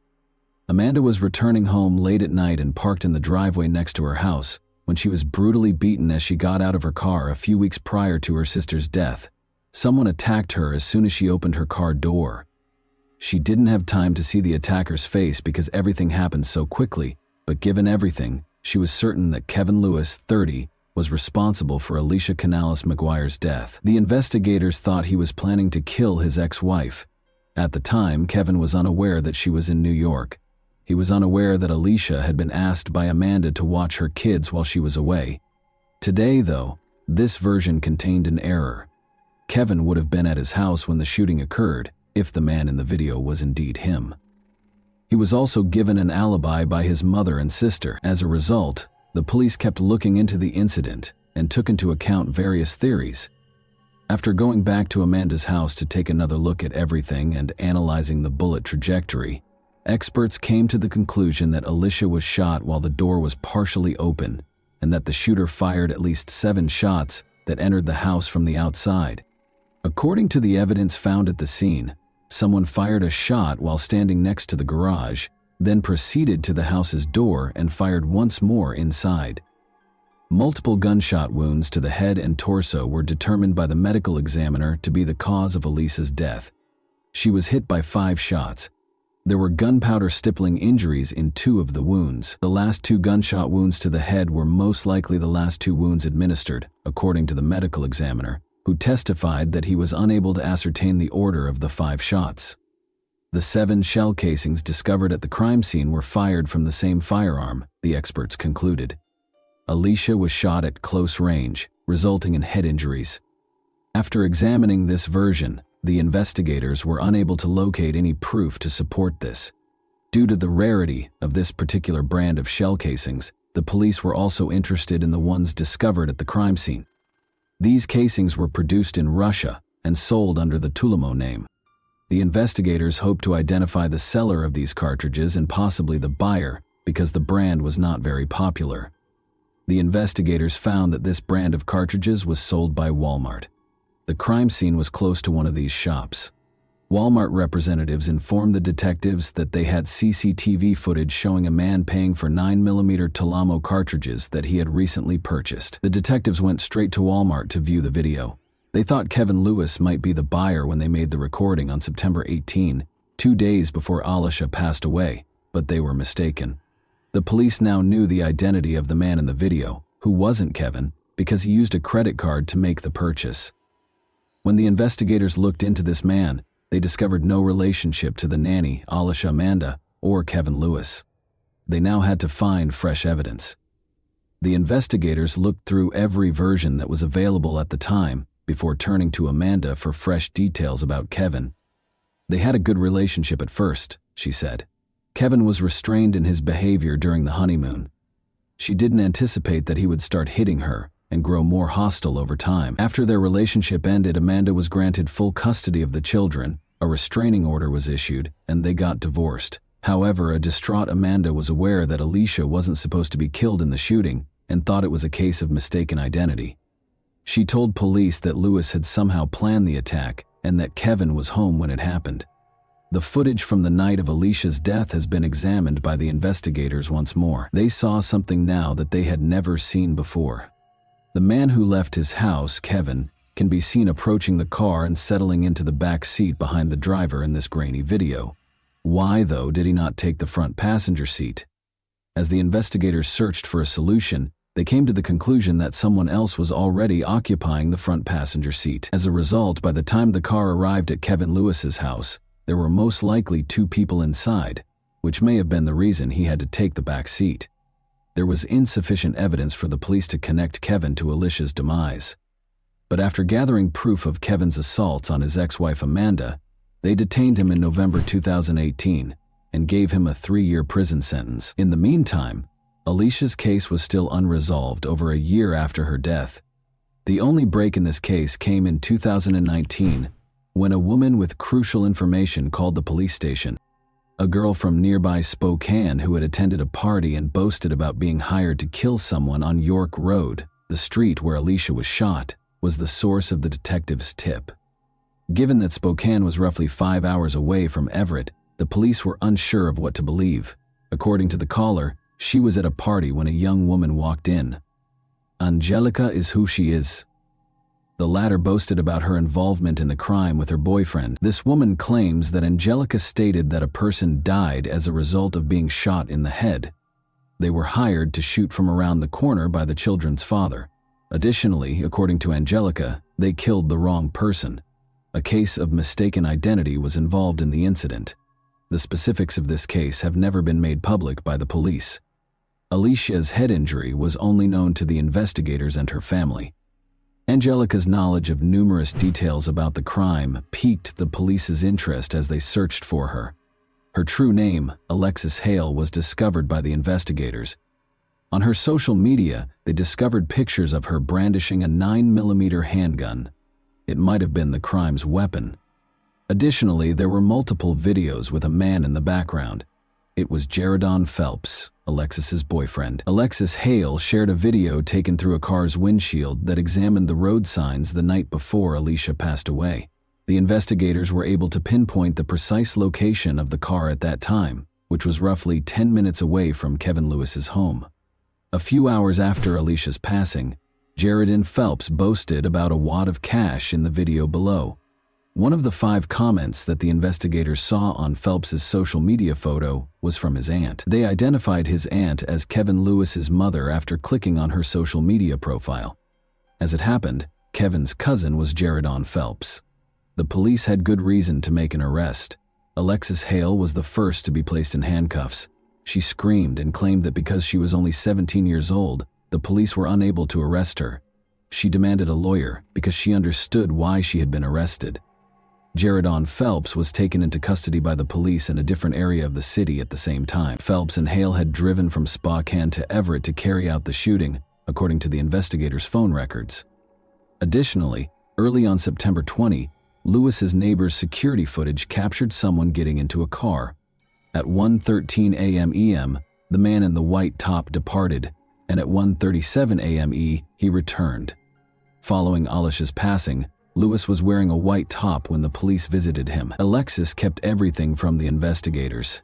At the time, Kevin Lewis was serving a 3-year prison sentence for assaulting Amanda.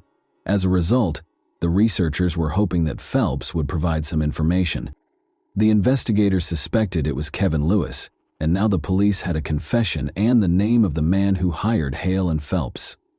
Phelps provided them with additional information about the crime when they brought him to the scene. Following Alicia Canales McGuire's death in September 2017, Kevin Lewis, who was already incarcerated on an unrelated charge, was charged with aggravated murder with a firearm, conspiracy to commit murder, and solicitation to commit murder in July 2020. At the age of 20, he entered a guilty plea to first-degree premeditated murder. He was given a 31-year prison sentence by the court. At age 18, Hale entered a guilty plea to the same charge and received a 15-year sentence. During the trial, Phelps testified that he had committed the crime for financial gain and to gain notoriety. Lewis gave Phelps money, which he used to purchase a Ferragamo belt buckle, Timberland boots, and some tattoos. He asserted that he had given his ex-girlfriend $200 after she obtained the pistol from a family member. Later that year, Lewis entered a not guilty plea and was put on trial by the prosecution. Claimed that in order to get his ex-wife out of the way, he had given $2,400 to his cousin and his girlfriend. Although he had made them into adolescent killers, Alicia had unintentionally opened the door in a tragic case of mistaken identity. Lewis gave Phelps an envelope of cash on the way back. Phelps said Lewis had led them to the house, but that he didn't know who the target was. Phelps and Hale dropped Lewis back at his house and then went back to the spot Lewis had indicated. After getting out of the car, the two headed for the house.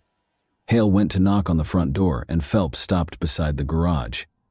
Hale left as soon as Alicia opened the front door, and Phelps fired the gun until it was empty. The gun's muzzle crossed the threshold as Phelps fired the first few shots from his position close to the garage, and the final two after approaching the front porch. The final 2 shots were directed at the head and neck region. Phelps and Hale returned in their vehicle because of a glove that might have been left at the scene. They turned around and departed when they saw police cars upon their return. After getting GPS directions, they returned to Spokane by car. The defense contended that Lewis had only said to move the target out of the way and had never used the word kill in his conversation with his cousin. However, the court was reminded by the prosecution of Kevin's violent past and his threats against Amanda. They claimed that power and control are at the heart of this case, and it was obvious what the goal was. Amanda described him as pure evil. He had played with their kids, who were in the house when she was supposed to die, she remembered incredulously. I assumed you loved them, but a person who truly cares for someone would never want to put them in danger or cause them any trauma. Did you care that they would have woken up to find their own mother dead, lying in a pool of blood, if it had been just me home that night? She asked. She also discussed finding her kids a safe place to live. She informed Louis that, in spite of all the harm you caused, they are recovering and moving on. In case you were wondering, they never inquire about or discuss you. The jury found Lewis guilty of first-degree murder in less than 3.5 hours after a 6-week trial in November 2021. In January 2022, 34 Kevin was given a life sentence without the possibility of parole. Records show that Lewis is still incarcerated at the Washington State Penitentiary in Walla Walla County, where Judge Thompson also ordered him to have no contact with his former wife, his children, Phelps, or Hale for the remainder of his life. And that wraps up today's chilling story. If you enjoyed this video, don't forget to like and subscribe so you never miss a new upload. Also, let me know in the comments what part of this story shocked you the most. Thank you for watching, and I'll see you in the next video.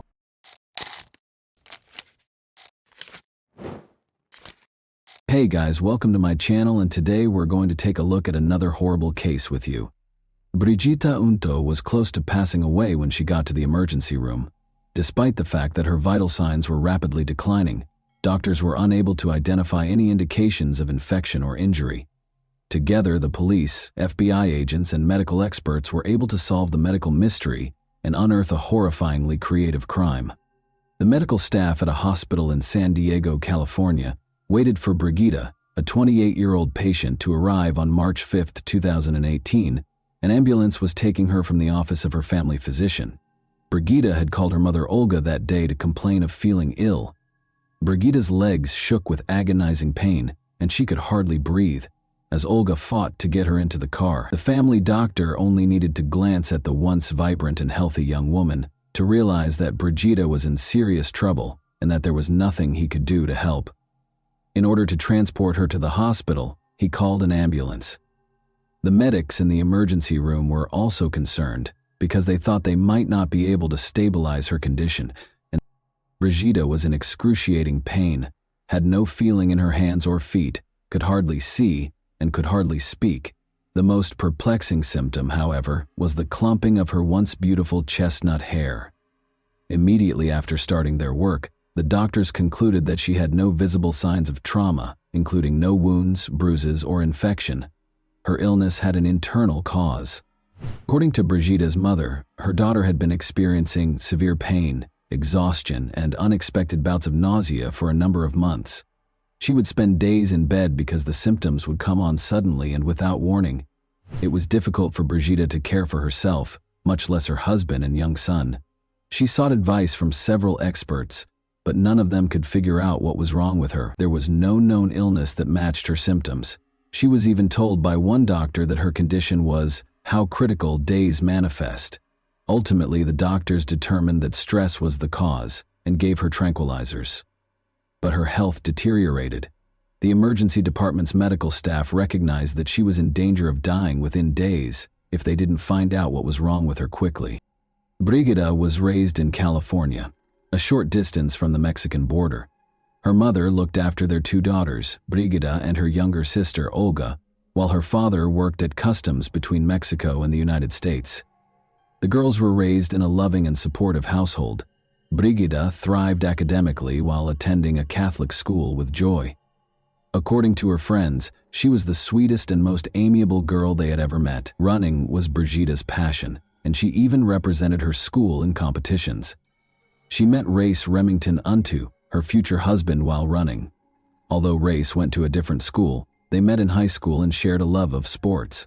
Because Brigida's daughter had no interest in dating boys, her family initially paid little attention to their friendship.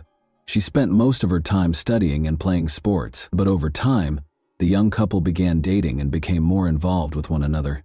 Race was able to bring out Brigida's more daring side, and they quickly became inseparable. Race had a very lofty ambition. He wanted to enroll in the Annapolis-based United States Naval Academy. It was a difficult task because the student acceptance rate was less than 8%. In addition to doing well in school, the candidate had to work on personal growth, play sports, volunteer, be involved in the community, and much more. Remarkably, Race was accepted into the academy and relocated to Maryland to start his studies. The young couple kept up their long-distance romance. Race was eventually diagnosed with a hernia, though, which didn't fully heal. Despite having to leave the academy, he was able to find employment in the Navy as an electrician. Brigida, meanwhile, went after her own goals and became a teacher.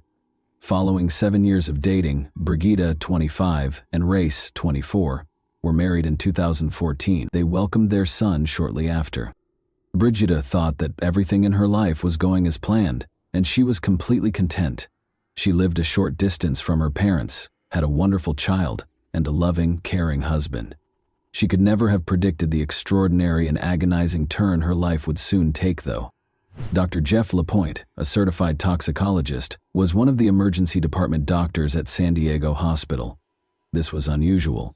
Like a great detective, Dr. LaPointe followed the trail of clues that might help him figure out what was happening to Brigida. He was a true medical detective. Was an autoimmune disease killing her? No, that was not confirmed by blood tests. Is it possible that she has cancer? No. But among all the symptoms, hair loss was the most noticeable.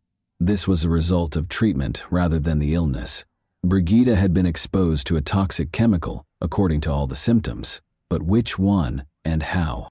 It wasn't cesium, cadmium, or arsenic, because hair loss wouldn't be caused by these heavy metals. But thallium was the one material that could. Thallium was employed as a depilatory agent at the beginning of the 20th century. Additionally, doctors actively used it. For instance, if a child had lice on their head, thallium was applied to the lice, which caused the lice to fall off, along with all the hair. In the years that followed, thallium took center stage in rodent poisons. But by the 1970s, and arsenic had become so widely used as murder weapons that they were outlawed for use and sale. Leg pain, weakness, deteriorating vision, appetite loss, weight loss, and of course hair loss were all signs of thallium poisoning that Brigida was experiencing. Dr. LaPointe's inability to promptly verify his suspicions was the issue. There was no way to test the patient for poisoning on the spot, and no one in the hospital had ever seen a case like this before. The results would be available in 3 days, which Brigida might not have, and the samples needed to be sent to another lab. This was the start of the race against time. In order to get an expedited analysis, Dr. LaPointe began phoning each agency. The antidote would be desperately needed, even if the doctor's suspicions were confirmed and Brigida had thallium poisoning. But getting the antidote, which was aptly named Berlin Blue, proved to be more difficult than he could have imagined. Since Berlin Blue is a blue pigment used in paints, we have all seen it. When creating Starry Night over the Rhone, Vincent van Gogh used it. Additionally, it speeds up the body's removal of heavy metal poisoning by acting as an antidote.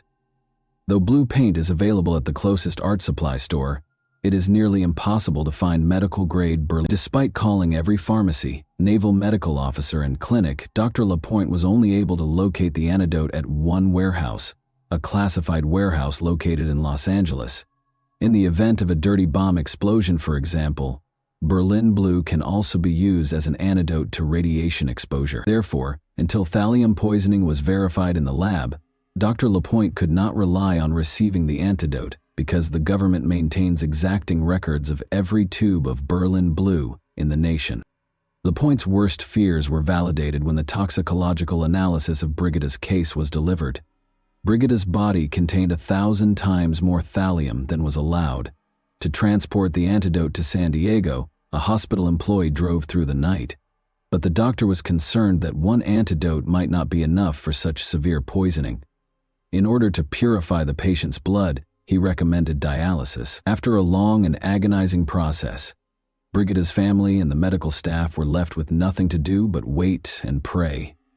To keep an eye on their health, Brigida's husband and son were moved to a different hospital wing. They might have been impacted as well if she had been exposed to thallium. Where could she have gotten so much thallium? That was still the key question. FBI agents were looking for the answer to that. Remember, this was all taking place in a state with multiple military installations. Additionally, President Trump's scheduled visit was the backdrop against which these events took place. As a result, FBI agents became very interested in what was going on in the city when Dr. LaPointe began searching for Berlin Blue. It was ultimately delivered so far away from the city that a local scientist for Harvard chemistry began searching for cocaine flu. When Brigida started having an unexplained illness, police and FBI agents found that she had been treated at an alternative medicine clinic in Mexico a few months prior. After looking into this lead, the police decided to ignore it. Because Brigida's school was a former World War II military installation, rodent poisoning may have happened there in the past. Many of the school's teachers became ill that year. This lead, though, also proved to be a dead end. Because Brigida was depressed, investigators could not rule out the possibility that she had used thallium herself as a cry for attention. She loved life, however, and would never desert her son, according to everyone who knew her. Furthermore, rather than the other way around, her depression developed after the emergence of inexplicable symptoms. Regarding the poisoning of his patient, Dr. LaPointe had his own suspicions. After scanning Brigida's internal organs, he was appalled to find a large number of white spots all over her digestive tract. It became clear that food was the entry point for the poison into her body. The ideal crime had been attempted by someone close to her. The patient was placed in total isolation by doctors, but food was the least of her worries at the moment. The antidote helped Brigida regain consciousness a few days later. She was unable to sit or move, and all of her hair had fallen out. But she was still alive. She was unable to identify anyone who would want to hurt her. Nonetheless, the police were aware that poisoning is always a private crime carried out by a close friend or relative. The fact that Brigida's husband and child were unharmed was also intriguing. Her husband, parents, and sister were all willing to assist with the investigation when the police spoke with them. Her husband, Race, complained that he was unable to put himself in his wife's shoes to ease her pain. Investigators sensed that he was lying, even though he said what they wanted to hear. Additionally, the medical staff observed that he asked odd and occasionally inappropriate questions and didn't seem as concerned. When her husband was suspected of being involved, Brigida became enraged and strongly denied it. She maintained that Race had taken care of their son and taken her to the hospital while she was ill, and when she didn't have the strength to get out of bed, he would cook. But what the investigators discovered during their chat with Brigida gave them the chills. Race had a rather peculiar pastime. He liked to gather rare poisonous plant seeds. After Brigida was hospitalized for 16 days, the police became interested in this and gathered enough information to search their house. Race, looking a little agitated, opened the door. He voluntarily turned over all of the family's devices, including laptops and phones, when the detectives asked him to. They were unable to ignore the fact that the device's entire search histories had just been erased. The police discovered 2 books, Criminal Poisoning and The Poisonous Handbook, despite the purportedly erased data on his phone. The Poisonous Handbook claims that thallium allows the poisoner to manipulate the rate at which their victim perishes. As the patient gradually deteriorates for unclear reasons, the poisoning manifests as a medical mystery. Race's vehicle yielded even more fascinating findings. In a tiny compartment in the spare tire, they discovered a packet of exotic seeds and an acetone canister. Additionally, just before the police arrived, their mother saw Race throw away a black garbage bag, which Brigida's sister handed over after retrieving it from the trash can. Receipts for exotic seeds, including cerebra dollar, prayer nuts, and tick seed, as well as a variety of equipment for grinding and filtering them, were found inside. Stated differently, everything required to produce rare poisons. The man had clearly already tried to crush tick seeds to extract ricin, a poison that is poisonous to mice but harmful to people if swallowed or inhaled. Although the detectives' suspicions increased, no thallium was discovered in the car, yard, or house. As a result, Race could not be arrested. They had no choice but to inform Brigida of their suspicions and request that she refrain from going home. Despite her continued incredulity, she did not object to the investigation's continuation. As they dug further, the investigators found a potential motive for the murder. One of Race's lovers thought he was a widower. He misled her by saying he was a Navy SEAL and that he wanted to work in the poisoning division of the FBI. Race led a double life, going so far as to have another affair and confessing to the woman that he was married. He didn't think twice about taking his young son on their dates, and the boy had become so attached to the woman that he called her mom. But in order to avoid having to share custody of their son, he wished that his wife would be struck by a bus. Why the woman wasn't alarmed by this is unknown. Even so, it was obvious that the man wanted to break up with Brigida. However, as a devoted Catholic, she had informed him prior to their marriage that she did not support divorce and that their union would be lifelong. Her unfaithful husband taking this ending so literally was not something she could have predicted. Race was asked to take a polygraph test by the detectives, but he failed horribly. He didn't try to deny the results when the polygraph examiner told him, and he admitted to everything. Race claimed that in August 2017, he placed 3 online orders for thallium. He started by making his wife a sandwich for breakfast in an effort to incorporate it into her meal. He used her weight to determine the thallium content. Brigida felt ill the following day, but it didn't kill her. She began to get better.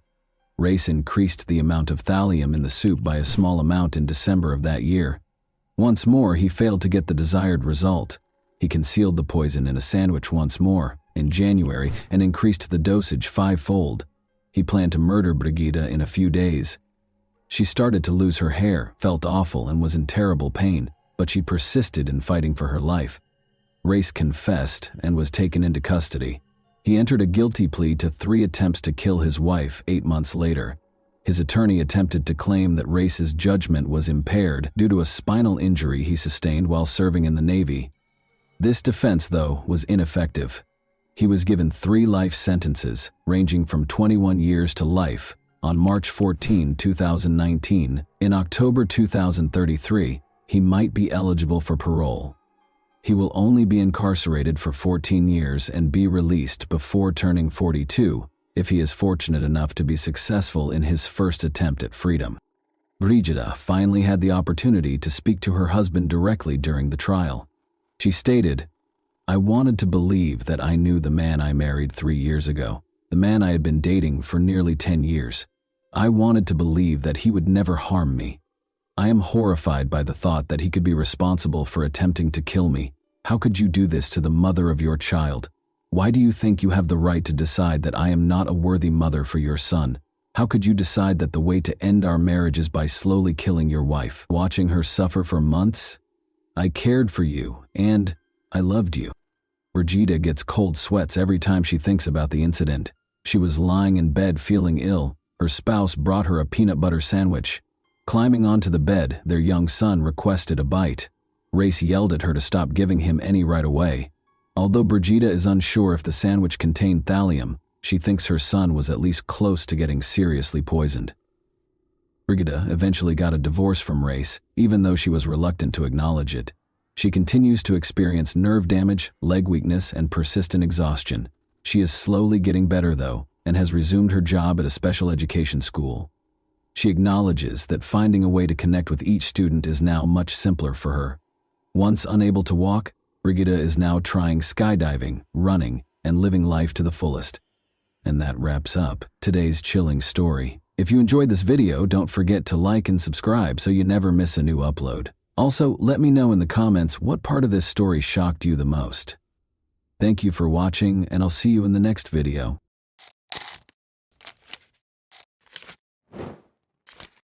Hey guys, welcome to my channel, and today we're going to take a look at another horrible case with you. One gloomy autumn evening, Ayaz Kara vanished, leaving only a trail of unresolved questions and unsettling suspicions. His wife, Sevda, looked extremely shaken and his family was in shock. However, neighbors soon noticed something strange.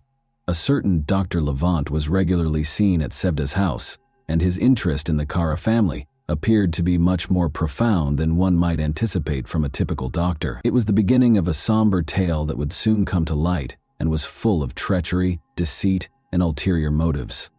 Ayaz Kara and Sevda, a married couple, appeared to be leading a stable life in 2015 in a small town in southwest Turkey. At the age of 37, Ayaz Kara operated a construction company that generated a consistent income.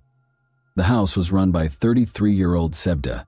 They had first met in college, where Sevda was pursuing a degree in literature and Ayaz Kara was studying engineering. With the exception of one major challenge, the inability to conceive, their lives were comparatively calm and devoid of major crises.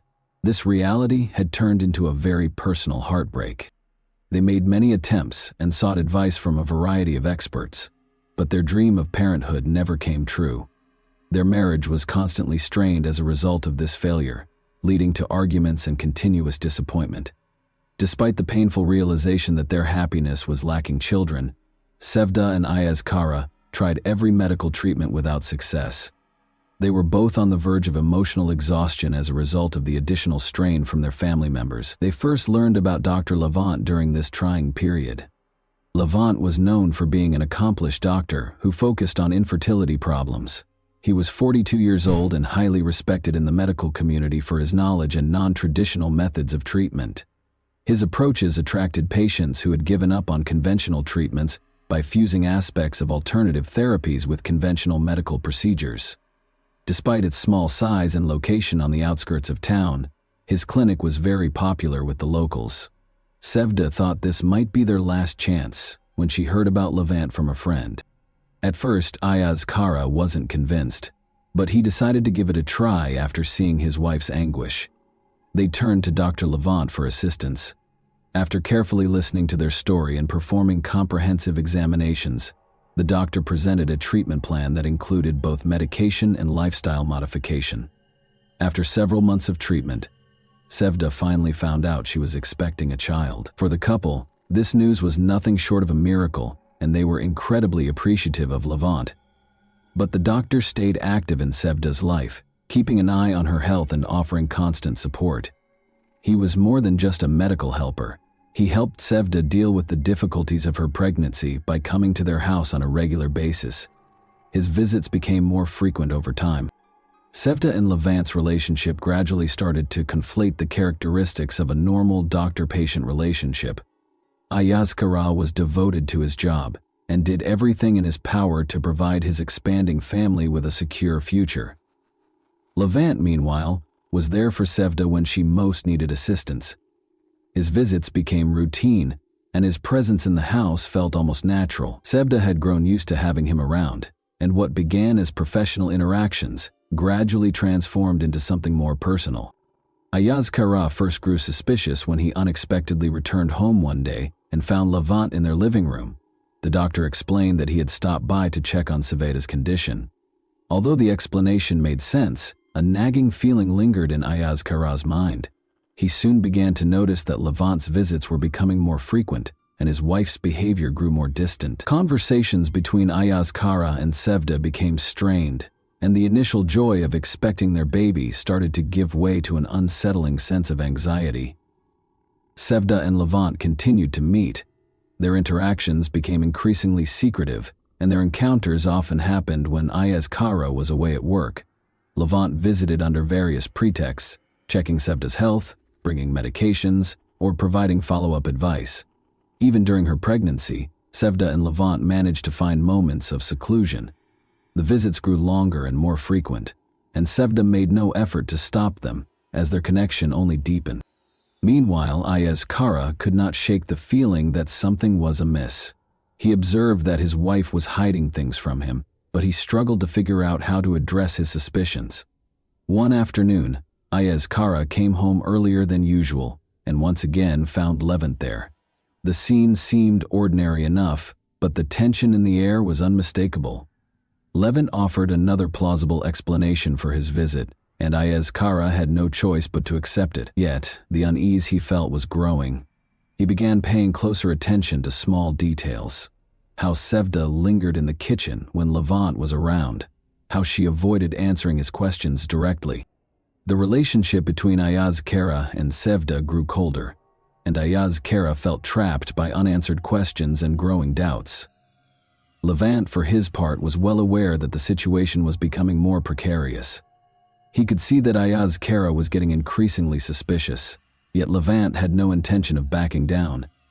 Maybe he had reasons for remaining involved, and he knew more than Ayaz Kara could have imagined. He kept pushing boundaries, testing how far he could go before everything spiraled out of control. Ayaz Kara, on the other hand, became more consumed by his suspicions. He started watching his wife's every move, desperate to uncover the truth of what was unfolding in his own home.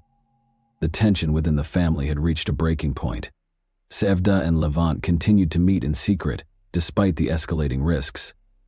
Ayaz Kara could feel his family slipping through his fingers, but was at a complete loss as to how to stop it. Meanwhile, Levant showed no signs of backing down, even as Ayaz Kara's suspicions grew. He seemed determined to play out his dangerous game, not knowing where it might lead. As time passed, the atmosphere in the house grew increasingly tense. When Sevda's pregnancy became more noticeable, she and Levant finally stopped their clandestine encounters. The risk had become too great, and with Sevda's pregnancy now obvious, Levant ceased his visits under any pretext, and their connection abruptly came to a halt as if it had never happened. Yet this did not bring peace to Ayaz Kara and Sevda's home. The relationship between the couple became even more strained, consumed by suspicion and inner turmoil. Ayaz Kara tried to stay home as much as possible, searching for ways to reconnect with his wife. Despite his efforts, he couldn't shake the feeling that something between them had been irrevocably broken. Sevda, on the other hand, couldn't understand why Ayaz Kara had grown so distant and cold. She struggled to make sense of his change in behavior, as the tension between them only deepened. After another quiet dinner one evening, Ayaz Kara abruptly vanished. Since he always informed her if he would be late to work or had errands to run, Sevda realized he was gone from the house, which was very unusual. There was no note, no phone call this time. Sevda tried to control her anxiety, but worry started to bite her. After several days passed with no sign of Ayaz Kara, Sevda was forced to notify the authorities that he had vanished. Sevda was taken in for interrogation after the police began their investigation. The investigators were immediately alarmed by her actions. She frequently sidestepped direct questions about the status of her marriage and gave off the impression of being extremely nervous. She found it difficult to respond clearly when asked what could have caused her husband to disappear. She was clearly uncomfortable when asked about her affiliation with Levant. Although Sevda denied any connection to Levant other than medical consultations, her claims sounded tentative and unpersuasive. Investigators started looking into all of Ayaz Kara's connections, including his personal and professional relationships. They found that, in contrast to his usually rigorous work schedule, Ayaz Kara had been spending an unusual amount of time at home. The mysteries surrounding his disappearance are only becoming more complex in light of this detail. Even though Sevda insisted she didn't know anything, the investigators were still bothered by her nervousness and unpredictable behavior. While closely examining the surveillance footage from the cameras placed throughout the house, one of the investigators noticed a number of instances that didn't match Sevda's claims. He observed that Levant visited often, and that their interactions seemed far too familiar for a straightforward doctor-patient relationship. This finding encouraged further research into the nature of the relationship between Sevda and the Levant. Investigators soon suspected Sevda of being involved in her husband's disappearance, making her a prime suspect. She was still being called in by the police to be questioned about her interactions and activities in the days before Ayaz Kara vanished. Sevda's responses became increasingly erratic, and her anxious manner only served to heighten law enforcement suspicions. Levant became involved in the investigation as well, and investigators started looking for him to learn more about his role in this complicated case. It had been months since Ayaz Kara vanished. Despite a lot of work, the search produced very few tangible results. Investigators pursued a variety of avenues, including following Ayaz Kara's contacts, examining his business transactions, and going through his private correspondence. But each lead appeared to come to a standstill. Interviews with friends and coworkers revealed that none of them had any insightful information to share. Red flags were still raised by Sevda's peculiar behavior during interrogation. The suspicions about her were only heightened by her propensity to contradict herself and avoid direct responses. Life continued while the investigation stalled. A baby boy was born to Sevda, There was no celebration, despite the fact that the delivery went well and the child was healthy. The police and the community continued to keep a close eye on Sevda, and the baby's father was still missing. Neighbors whispered about what had happened, and rumors spread like wildfire throughout the small town. Sevda was frequently spotted with her baby, but there were always signs of worry and stress on her face. In an attempt to avoid attention, she maintained a low profile, but her actions only fueled further rumors. Soon after, neighbors noticed that Dr. Levant, who had previously only come to Sevda's house for medical visits, was now frequently there. It soon became apparent that he had essentially moved in after he was spotted spending the night there. The townspeople were outraged by this. Such behavior did not go unnoticed in a small community where everyone knew one another. The relationship between Sevda and Levant was suspected to have begun long before Ayaz Kara vanished. Rumors spread, and before long everyone knew that Levant was her lover, and not just a friend who helped her through a tough moment. Sevda's home came under more and more critical scrutiny. Her behavior was the subject of gossip from neighbors, who conjectured that she and her new friend may have been complicit in the disappearance of Ayaz Kara. Some even said they had witnessed Levant visiting Sevda often while she was pregnant, and that his visits had appeared much too frequent for a mere doctor. However, Levant continued to live openly in Sevda's house, seemingly unaffected by the circulating rumors. He took on many of the duties of a family man, including helping to care for the infant. He was regularly observed by neighbors doing household repairs, grocery shopping, and trash collection. He pretended to be the legitimate head of the household, which only served to increase the indignation in the town. When Levant and Sevda were seen together at the neighborhood market shopping for things for the baby, the disapproval peaked. They were seen holding hands, which sparked a wave of condemnation. Levant's increasingly noticeable presence at Sevda's house became a crucial piece of the puzzle as the police investigation into Ayaz Kara's disappearance continued. Investigators started closely observing the property, following Levant and Sevda's every step and every visit. Although there was growing suspicion that they were somehow connected to Ayaz Kara's unexplained disappearance, authorities were unable to establish a direct connection that would link them to the case in the absence of any hard evidence. Sevda made an effort to keep things somewhat normal, but it was almost impossible. Her residence was continuously monitored by both the police and nosy neighbors. Every action she took was closely watched, and rumors about her were constantly spreading. She could not avoid the judgment. Women who once greeted her warmly and engaged in conversation about daily life now completely avoided her when she took her infant for walks. Families that had previously been friendly with her started to distance themselves from her after some even made mean comments, such as, "Her husband's barely gone, and she's already found his replacement." Levant, on the other hand, avoided any conflicts. He carried on with his life as though nothing out of the ordinary had occurred. He never bothered to defend himself, he never engaged with the neighbors, and he ignored the whispers. The situation became even more tense because of his disregard for public opinion. His assurance was evident, and Sevda found herself depending on him more and more as she drew courage from his unwavering poise. Meanwhile, the police kept reviewing the home security footage taken prior to Ayaz Kara's disappearance. They found growing evidence that Levant had seen Sevda far more often than a normal physician would have. This made Levant a prime suspect, especially since he was now residing in the missing man's house. Investigators started getting the paperwork ready so they could call Levant in for formal interrogation. Sevda insisted that Levant stay, but Levant began to consider leaving town for a while to avoid attracting any more attention. Not with the intense and inevitable looks of suspicion and condemnation from those around her. She could no longer handle it all alone. There was a knock on the door one evening. The police were involved. To answer some questions, they invited Levant to come down to the station. He had been aware that this day would eventually arrive. He composed himself and assured Sevda that he would return shortly before stepping out to meet the officers. With 1,000 concerns racing through her head, she watched as the police car drove off. She was aware that life would never be the same, and that they would be constantly monitored. Levant tried to remain calm at the police station. The detectives questioned him about his frequent visits to Sevda, his relationship with Ayaz Kara, and why he was now residing in her home. According to Levant, he was merely a medical professional who had been supporting Sevda during a challenging pregnancy and the months that followed. Although he denied any involvement in the disappearance of Ayaz Kara, his answers did not satisfy the investigators. They persisted, looking for contradictions in his account. Meanwhile, fresh rumors started to spread around town.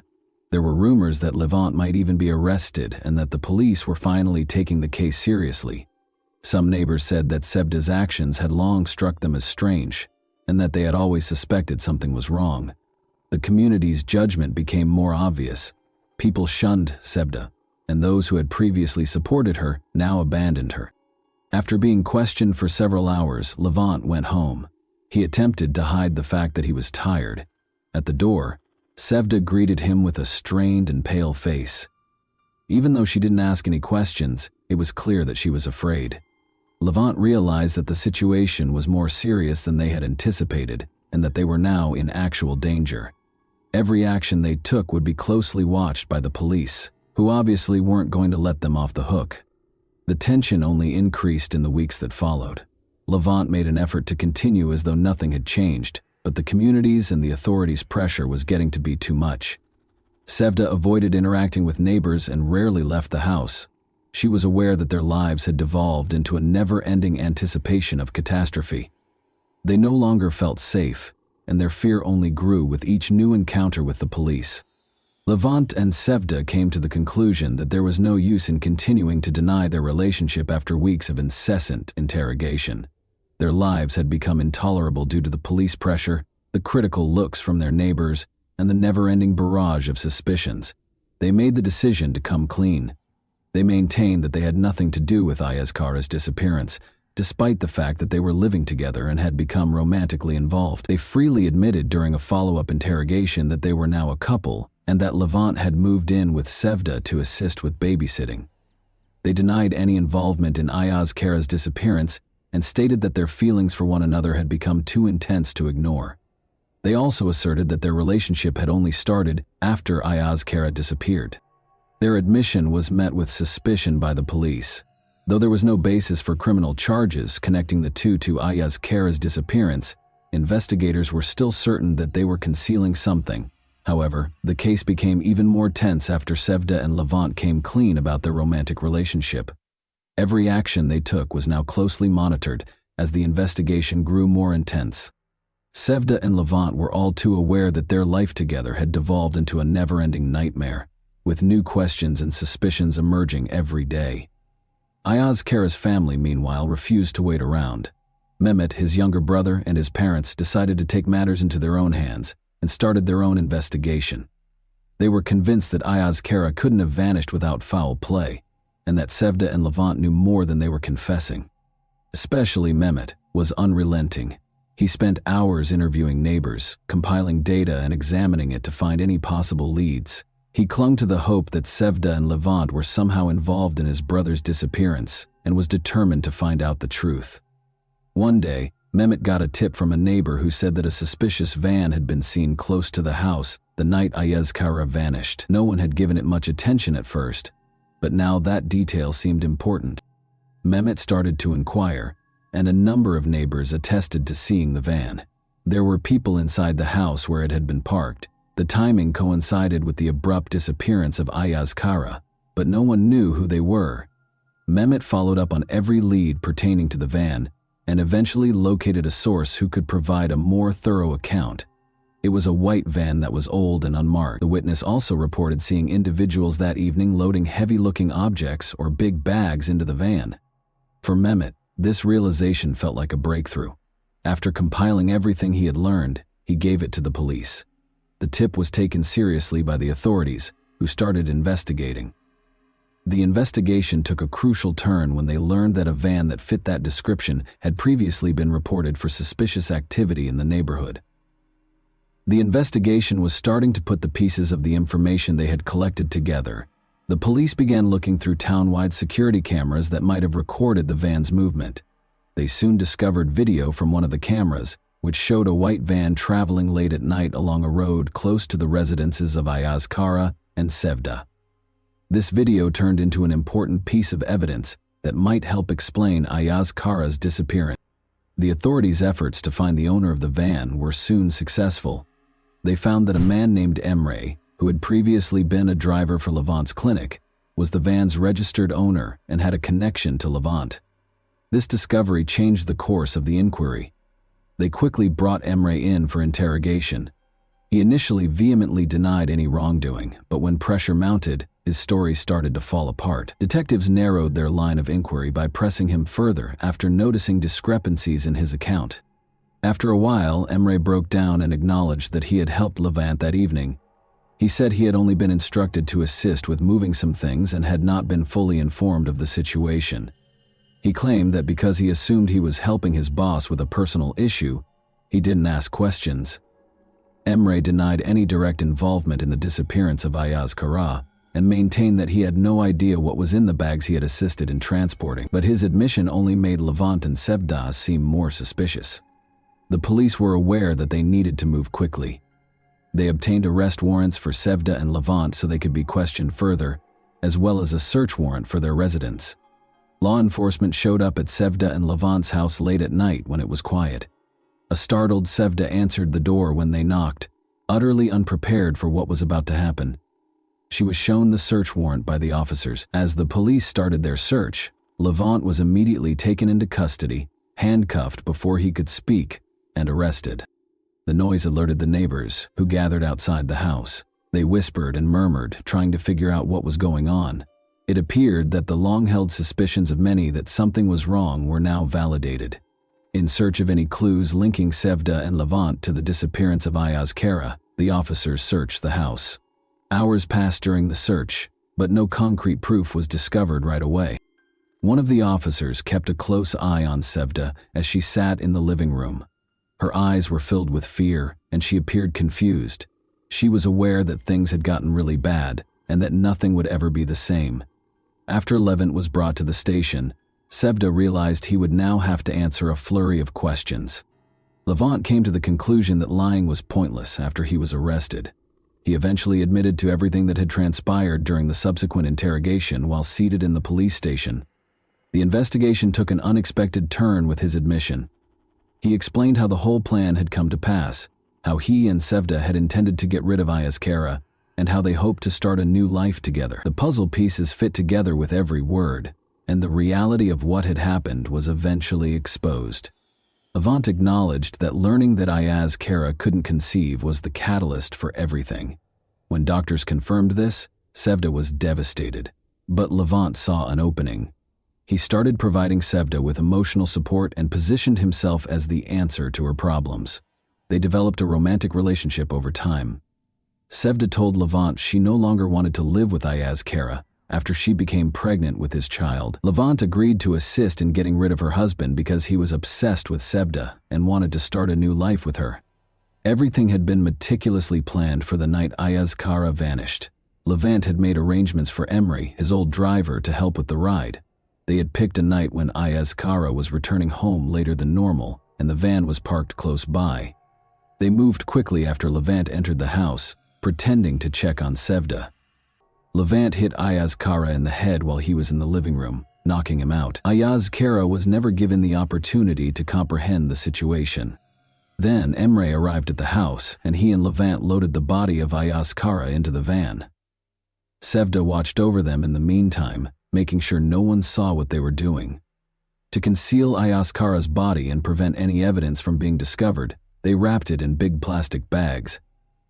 Levant and Sevda had already prepared a shallow grave in an abandoned area on the outskirts of town, which they drove to. There, they buried Ayaz Kara's body in a secluded wooded area as part of their disposal. Neighbors had seen the bags being loaded into the van, and they were used to hide any evidence and make sure the body was not in direct contact with the bags. They did it to be together, Levant clarified. Sevda had been extremely dissatisfied with her marriage, and he would stop at nothing to help her and their unborn child. He believed that there was no other way to get rid of Ayaz Kara. He and Sevda both wished that no one would ever connect them to the crime, and that Ayaz Kara's disappearance would go unsolved. The police started getting ready to arrest Sevda as soon as they heard Levin's confession. Levin appeared resigned, realizing that the instant they made the decision to commit the crime, their lives were over. Knowing that there was no defense for what they had done, he made no effort to defend himself. After he confessed, Sevda was arrested after the police searched her house once more. The neighbors gathered outside to watch the events as Sevda was arrested just outside her home. Sevda couldn't handle the pressure and ended up confessing as well when she found herself at the police station. She talked about how she had become increasingly resentful of Ayaz Kara and how their relationship had soured after she found out he couldn't conceive. She disclosed that her child was actually Levant's, and she acknowledged that she wanted to start over with him. Sevda explained how they had meticulously planned to kill Ayaz Kara, narrating how Levant offered several ideas to get rid of her husband before they ultimately agreed on a scheme that included kidnapping and a last violent act. Equipped with this new knowledge, the police searched the forest Levant had pointed out for Ayaz Kara's body. They discovered a grave after searching the woods for hours.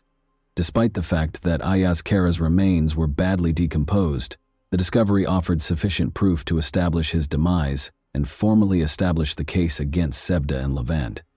According to the results of a forensic investigation, Levant struck Ayaz Kara during the assault, causing a fatal head injury. Ayaz Kara's body was given back to his family for burial after the autopsy was finished. The funeral was a heartbreaking and solemn event. The younger brother and parents of Ayaz Kara were unable to contain their tears. They had the small comfort of being able to bury their brother and son, even though they knew that Sevda and Levant were to blame for his demise. There was a sense of collective shock and grief in the air as many townspeople came to pay their respects. People found it difficult to understand how two people they had known could have committed such an unimaginable crime, and how such a horrible act could occur in their peaceful community. The public and media took a keen interest in Sevda and Levant's trial. Levant acknowledged his guilt in court, saying he had done it because he loved Sevda and wanted to give her and her child a better life. Sevda acknowledged her role as well, but she made an effort to present herself as a victim of her circumstances by saying she was coerced into following the plan. But the court rejected her justification. Levant and Sevda were both given life sentences without the chance of release. Ayaz Kara's parents were granted custody of the infant. Ayaz Kara's parents decided to raise the boy as their grandson, despite the fact that he was Levant's biological son. Even though they knew he wasn't their biological grandchild, they couldn't bear the idea of leaving him.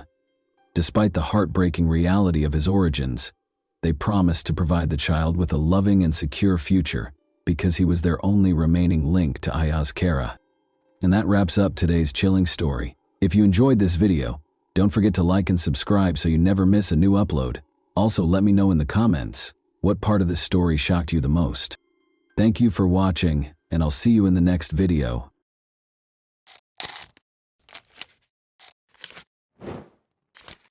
Hey guys, welcome to my channel, and today we're going to take a look at another horrible case with you. After making a late-night roadside help call in January 2013, 26-year-old Texas father Brandon Mason Lawson disappeared. When his car was discovered abandoned, what had started out as a typical night took an enigmatic turn. Brandon's voice shook in terror as he called 911 in a panic, whispering that he was being pursued and desperately needed assistance. Brandon remained a mystery despite a great deal of searching and investigation, leaving his friends and family in a desperate search for answers. What actually transpired that evening, and who was he fleeing from? Let's investigate the enigma. Brandon Lawson was an oil field worker from San Angelo, Texas at the time of his disappearance. According to reports, he was a devoted partner to his girlfriend, Ledessa Lofton, whom he had dated for 10 years, and a loving father to 4 children. Ledessa was the stepmother of Brandon's oldest daughter and the mother of their 3 children. Brandon's recent drug relapse, which resulted in his inexplicable absences, caused Ledessa great concern. Their bond was forged over years of shared experiences and the difficulties of raising a family together, despite the usual ups and downs in their relationship. But Brandon, like a lot of young people, had his share of difficulties. He had previously abused drugs, particularly methamphetamines, but according to reports, he had been clean for roughly 6 months prior to the night of his disappearance. His friends and family knew him as a strong, industrious man who was trying to change his life. However, he had previously been overcome by the hold of addiction, and he was burdened by the strain of juggling his demanding work in the oil industry with his family life. The events leading to Brandon's disappearance began on the evening of August 8, 2013, when he and Ledessa got into a fight. It started off like any other evening. After a long day of work, Brandon got home in San Angelo between 10:45 and 11 p.m. Brandon and Ledessa got into a heated argument. Although it was initially unclear what specifically started the argument, Ledessa later disclosed that she became irritated and suspicious when Brandon failed to come home the night before. After the argument grew more heated, Brandon made the decision to leave the house at 11:30 p.m. About 3 hours' drive from San Angelo, he called his father and said he was coming to his home in Crowley, Texas. He left Ledessa behind and climbed into his silver Ford F-150 at 11:54 p.m. At the time, she didn't think much of it and assumed he would calm down and come back. Ledessa later reflected on the altercation in a 2018 interview, explaining that it was caused by a number of factors. The recent birth of their youngest son, which created additional stressors between them, and Brandon's rigorous work schedule, which involved more than 60 hours per week, were major contributing factors. Ledessa acknowledged the emotional weight of her words and conveyed her sincere regret for the argument. She acknowledged that she put a lot of the blame on herself. The memory of their most recent altercation still plagued her, and she remarked, "I will never get those words back." Brandon called his brother Kyle at around 12:30 a.m. on August 9 to let him know that he had run out of gas on Highway 277 close to the tiny town of Bronte. The town of Bronte is surrounded by a broad, rocky region of desert and hills. It is surrounded by rough, harsh terrain, including dry riverbeds, rocky outcrops, and steep hills. There aren't many people living there, and it's secluded. There aren't many services in the area, and cell phone service is scarce. During the night, the sky is so dark that only the stars can be seen. The wind is the only thing breaking the heavy silence. Being stuck in a location like this can quickly turn into a major issue. Brandon Lawson experienced precisely this on the evening of August 9, 2013. Just outside of Bronte, on Highway 277, his truck ran out of gas. All of a sudden, he found himself isolated in a remote location, vulnerable to the hostile surroundings. All he could do was wait for his brother. Kyle remembered that Brandon sounded uncontrollable during one of their calls. He informed Kyle that he was being pursued, which clearly caused concern. Brandon clarified that the Mexicans in the neighborhood were pursuing him when Kyle asked for more information. Kyle, still perplexed, inquired as to whether Brandon was hallucinating as a result of drug use, but Brandon denied it. Kyle didn't know what was happening, but he was worried. In order to assist Brandon, he hurried to Ledessa's house with his wife and their 4-year-old child to get a fuel can. Kyle continued to try to contact his brother while they were driving. However, Brandon never seemed able or willing to engage in a full conversation when they spoke. Kyle tried his hardest to communicate and gain a comprehensive understanding of Brandon's predicament, but their brief and fragmented exchanges added mystery to an already perplexing situation. One of the most important and perplexing pieces of evidence in the case is the distressing 911 call that Brandon made at 12:50 a.m. Due to routing errors, the 911 call was sent to a nearby nursing home in Robert Lee, Texas. Brandon's voice was erratic and panicked during the call. Some phrases stood out among his difficult-to-understand words. The dispatcher tried to question Brandon, who was obviously perplexed by the call, but his answers were jumbled and ambiguous. He appeared to be in a panic and said that he was being chased into the woods and that he needed help right away. Even though the call was unclear, it was clear that Brandon was upset and thought someone was chasing him. The phone logs that precede Brandon's disappearance are broken down as follows. Kyle left a voicemail at 12:51 a.m. after Brandon claimed he was being pursued. After their argument, Brandon attempted to call Ledessa, but was unsuccessful because she had left her phone in her car. When Kyle's wife called Brandon as well, and Kyle called him again without getting a response, the urgency increased. Brandon called his neighbor at 12:57 a.m., but this did not provide any answers. Brandon was contacted by a nursing home dispatcher regarding his previous 911 call at 1:04 a.m. Brandon then called Kyle 3 more times at 1:09 a.m. He informed Kyle that he was bleeding while running through a field during one of these calls.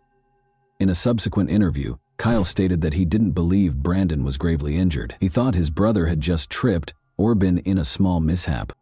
Brandon then called Kyle one last time at 1:15 a.m. This would be the final calls he made from his phone before it became silent. That night is depicted as chaotic by this series of calls. Brandon was obviously in distress and was attempting to contact his neighbor, brother, girlfriend, and even 911. However, meaningful communication was almost impossible because of bad cell reception, his panic, and perhaps the hazardous and dark terrain. The uncertainty surrounding his last moments was further compounded by the confusion between his calls and his family's efforts to find him. When a truck driver called to report that Brandon's truck was parked dangerously on the side of the road, a Coke County Sheriff's deputy arrived at the scene at around 1 a.m. Kyle had also arrived at the scene by the time the deputy did, but Brandon was nowhere to be seen. During a phone conversation with Kyle at 1:18 a.m., Brandon claimed to be able to see both Kyle and the deputy from his hiding place, saying, "I can see you. I'm right here." However, neither Kyle nor the deputy were able to see Brandon anywhere near the truck or the surrounding area, which further complicated the situation. Kyle believed Brandon was attempting to elude the police because he had an active warrant for his arrest in Johnson County on a charge of drug possession with intent to deliver. Brandon didn't want to be caught, he reasoned, especially since the deputy was already there. Kyle and the deputy didn't have all the information necessary to comprehend what was actually going on, because they were unaware that Brandon had called 911 earlier. Later, Kyle stated that he didn't believe he was in danger.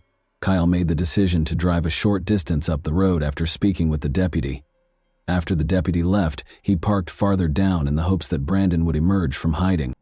After waiting there for 30 to 45 minutes, Kyle decided that everything was okay and departed for San Angelo. When Brandon failed to appear, Kyle went back to the location where his truck had run out of gas at around 5 in the morning on August 9. Once more, Brandon failed to show up when he called for his brother. A deputy reported that a small private search team had been assembled to find Brandon on August 11. A few days later, they searched until about noon without discovering anything significant, having begun at about 8 a.m. The only hint they found was a tiny spot beneath a tree where it appeared someone had taken a seat. This location was visible from his truck and near the road. There were no additional indications of Brandon or his whereabouts, despite Kyle and the search team's best efforts, leaving his family with more questions than answers. Many theories have been proposed in the years following Brandon's disappearance. Some stem from the peculiarity of his last phone conversations, while others are based on the case's facts. The notion that Brandon might have been the victim of foul play is one of the most talked about theories. There has been conjecture that Brandon came into contact with someone or something dangerous on the evening of August 9, 2013, after he reported being chased into the woods in his 911 call.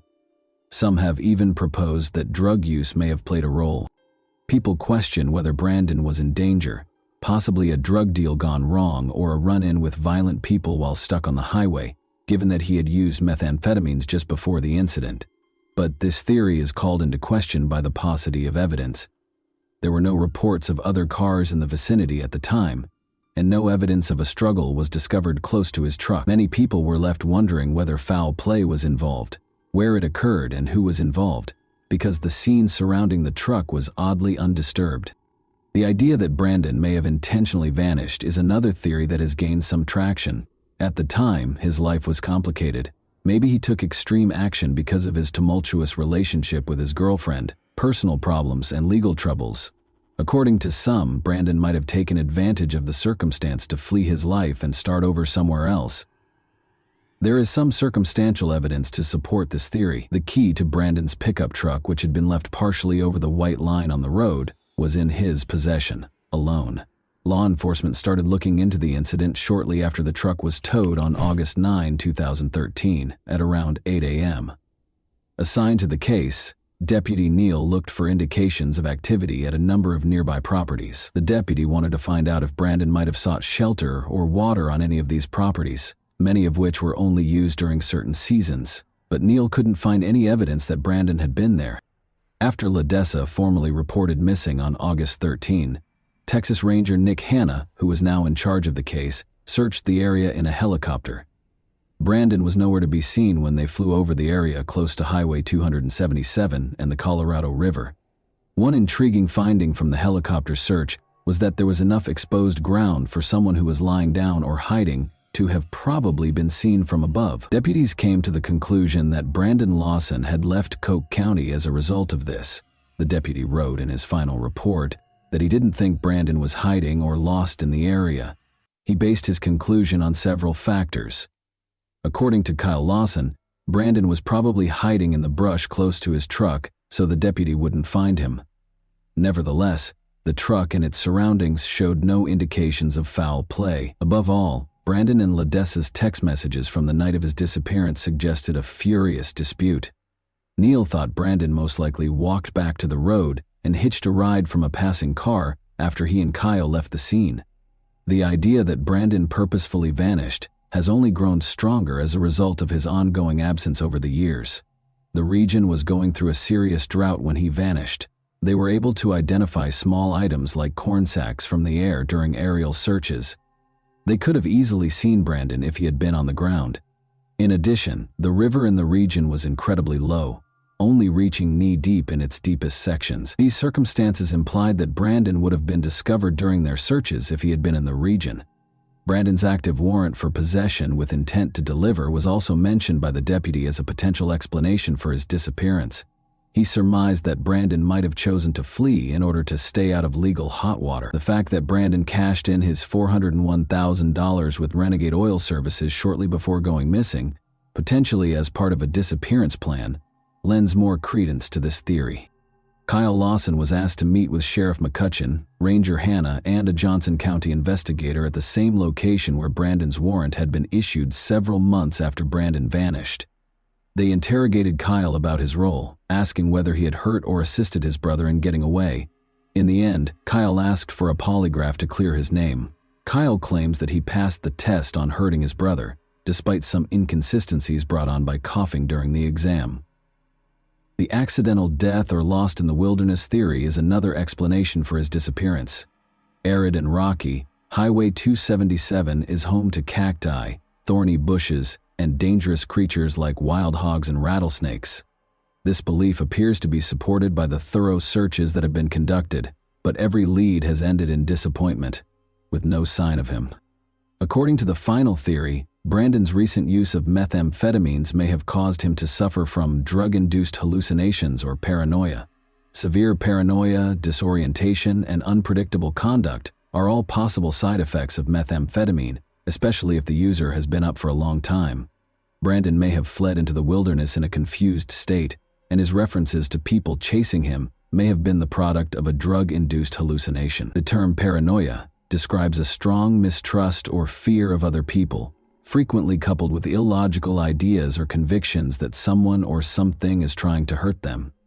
Even when there are no actual external threats, paranoia in the context of drug use can show up as an elevated sense of threat or danger.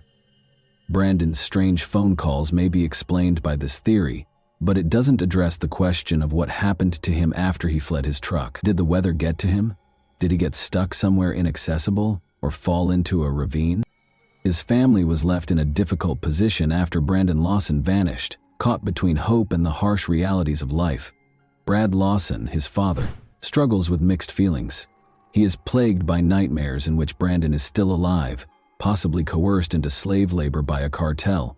Even though he is aware that the likelihood of Brandon surviving is remote, the possibility of foul play seems limitless, and Brad can't get rid of the thought that his son might still be out there somewhere.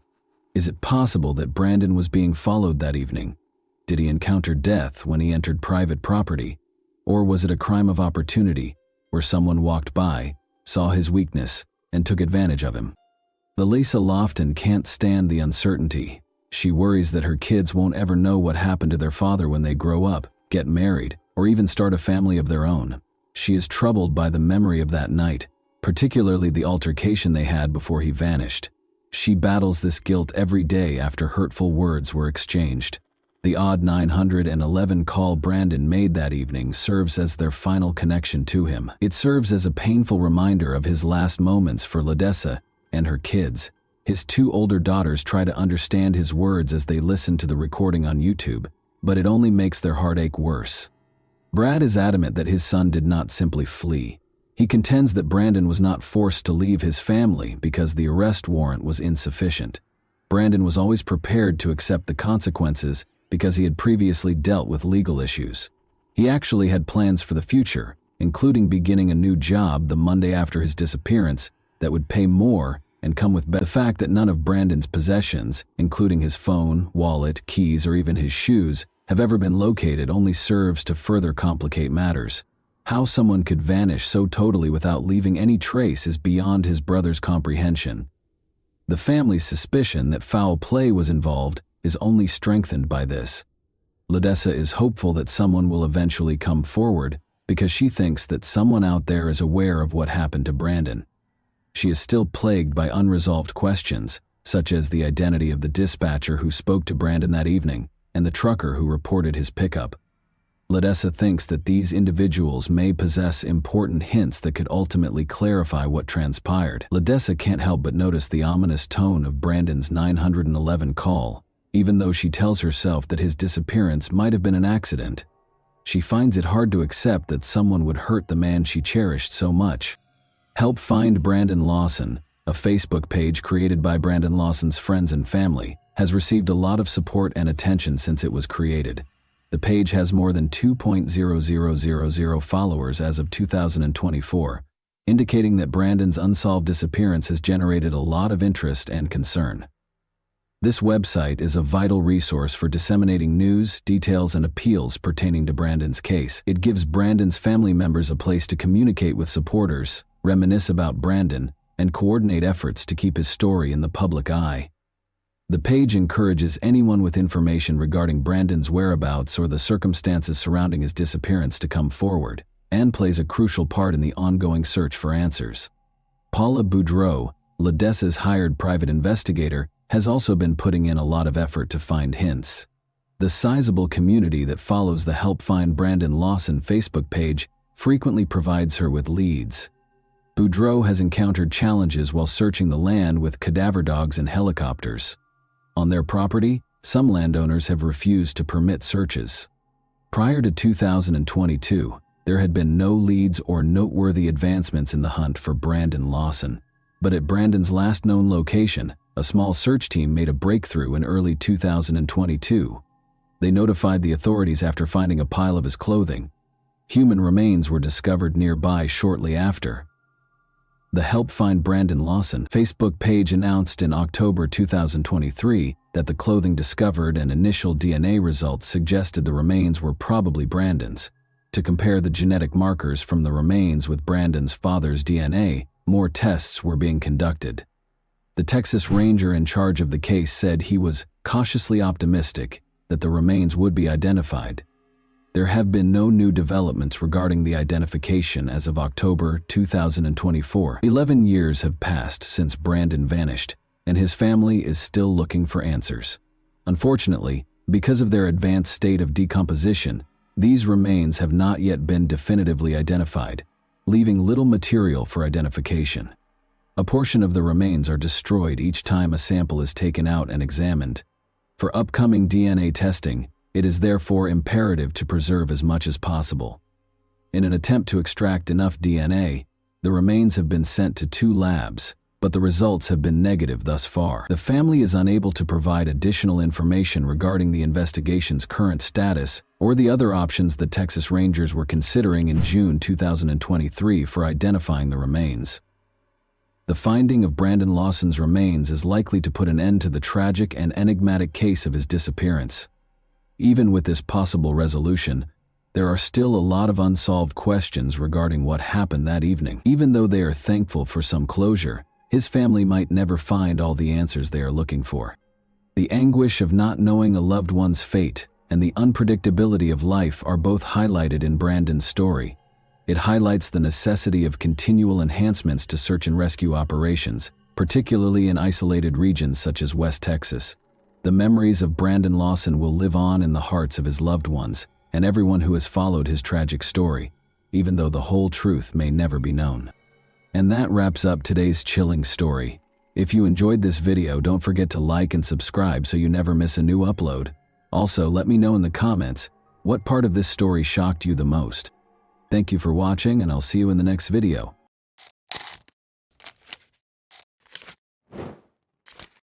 Hey guys, welcome to my channel, and today we're going to take a look at another horrible case with you.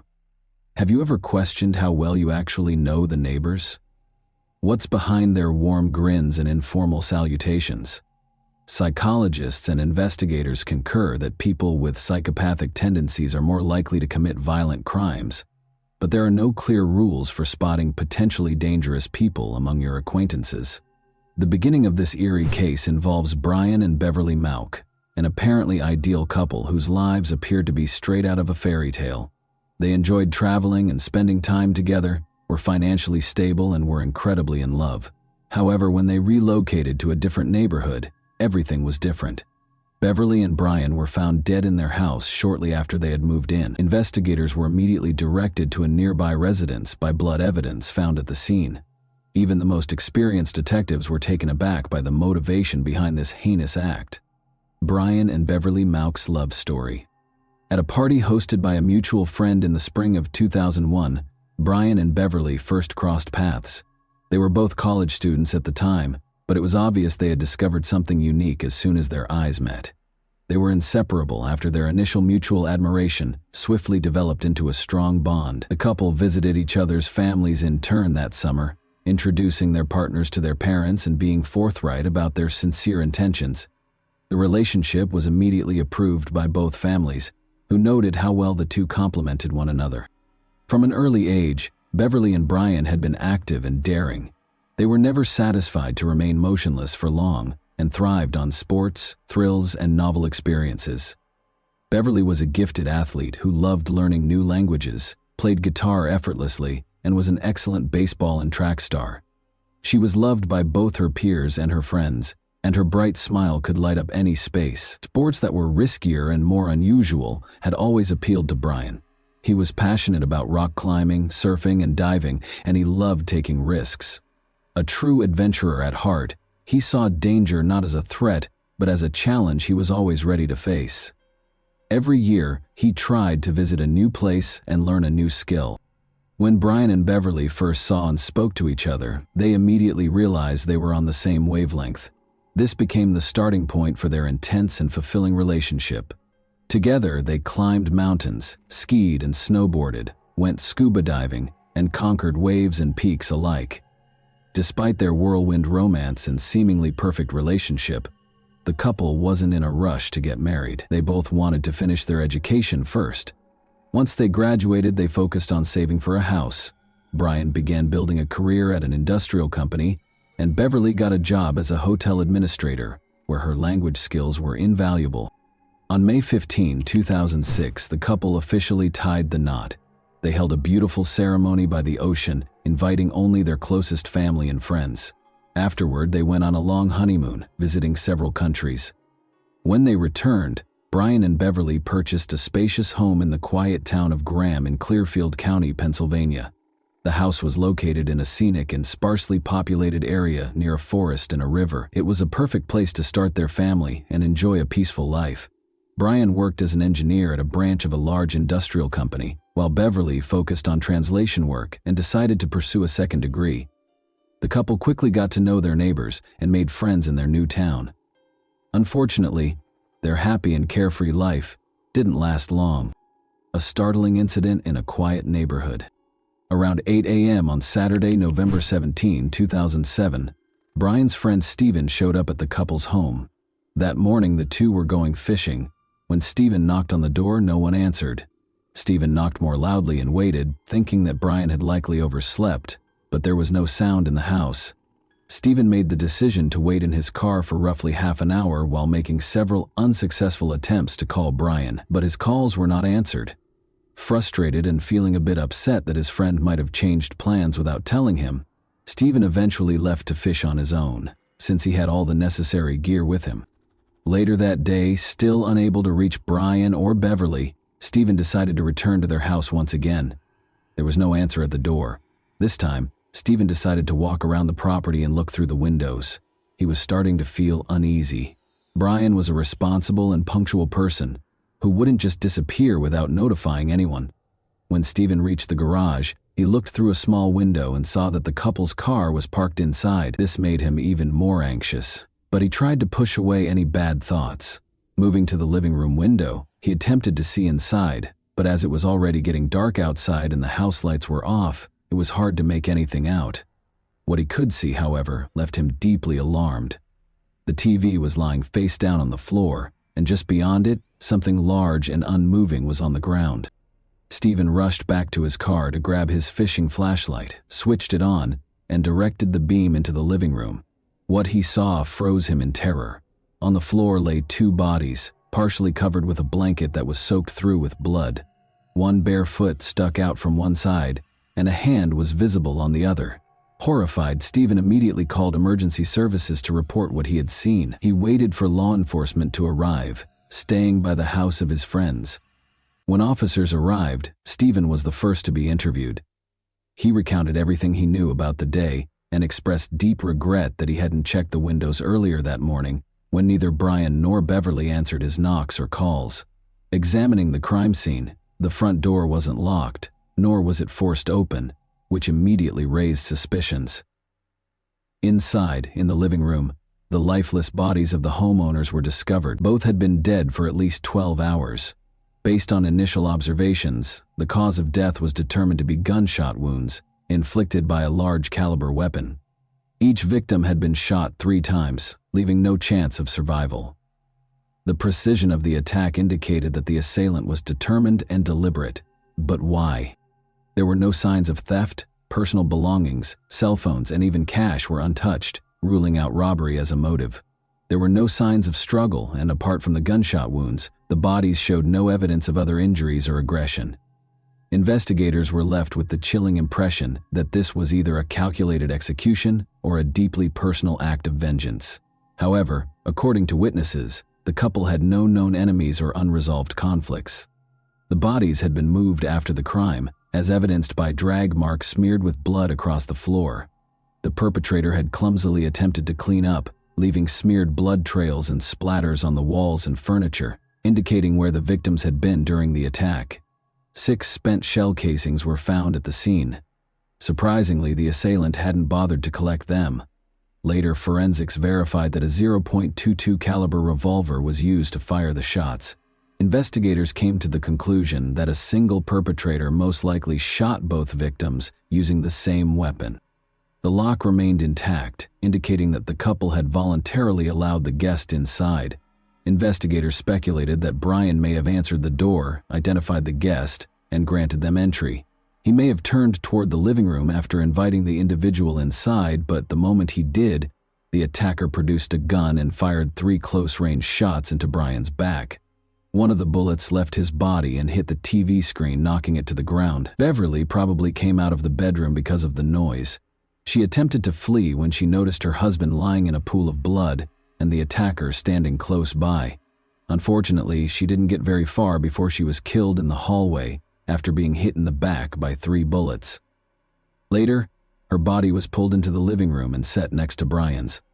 The fact that both victims were still in their pajamas suggests that the crime was committed while they were asleep in the early hours of the morning. It was still unclear why the attacker had wrapped a blanket over the bodies. The drag marks on the floor were smeared, giving the impression that someone had attempted to clean them but had instead made the situation more chaotic. It appeared as if someone had attempted to sweep away a sizable bloodstain that was close to the body. Investigators discovered a long-handled plastic broom behind the couch, its bristles matted with dried blood.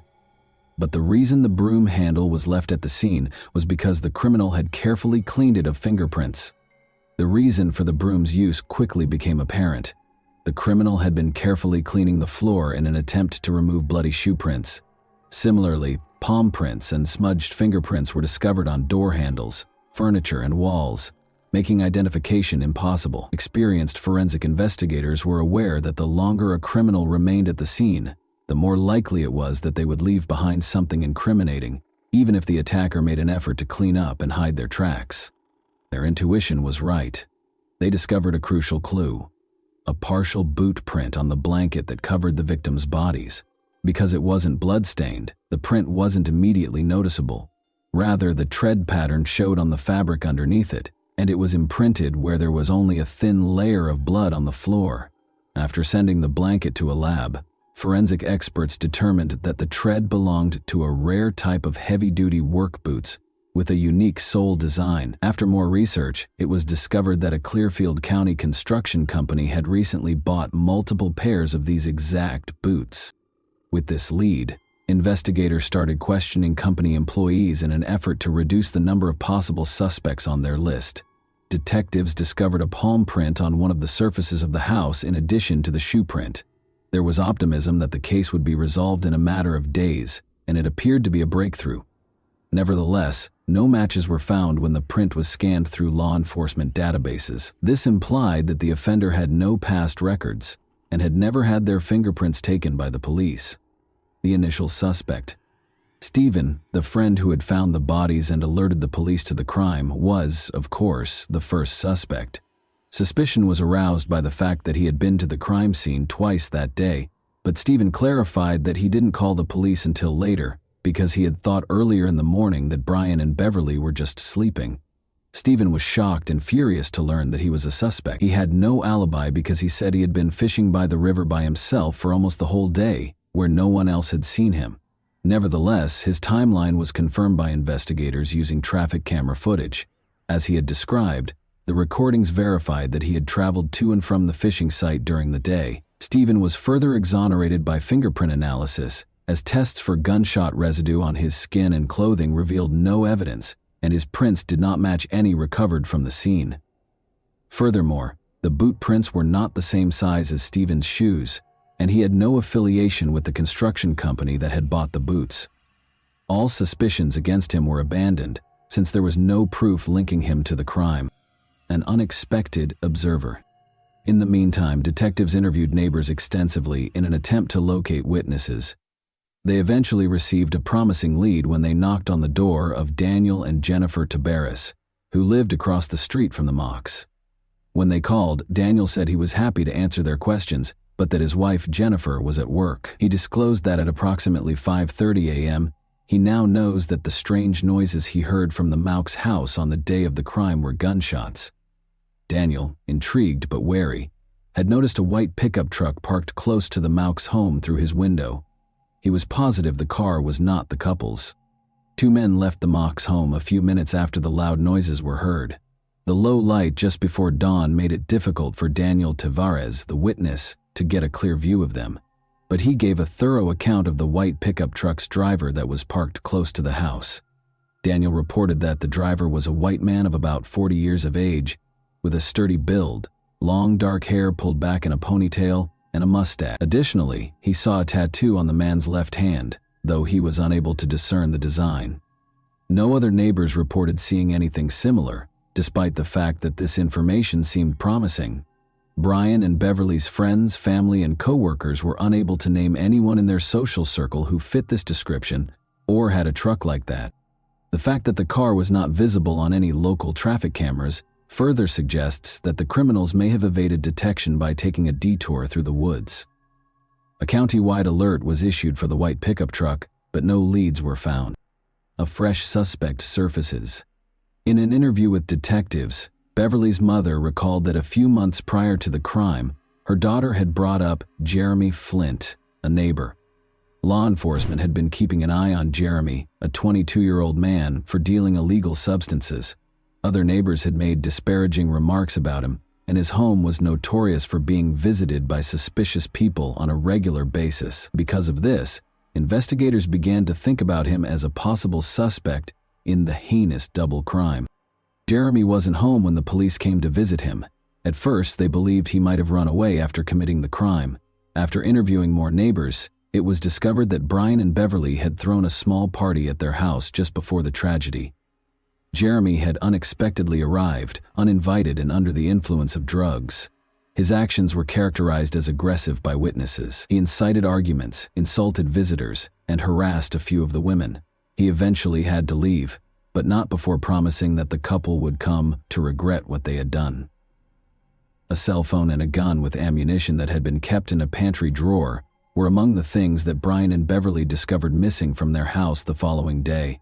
The couple chose to confront Jeremy because they were positive he was to blame. They visited his home and firmly but politely demanded the return of their belongings, threatening to call the police if they weren't given back. It might have been a risky error to make this rash threat against someone connected to illegal activity. Jeremy refused to return the items and denied stealing anything, but inexplicably the missing items turned up in the couple's backyard the next day. Beverly and Brian were certain that Jeremy had left them there overnight. Even though the incident seemed to be over, Beverly was still uncomfortable. She started urging her husband to think about relocating to a different neighborhood because she was afraid of being home alone. The alibi of Jeremy.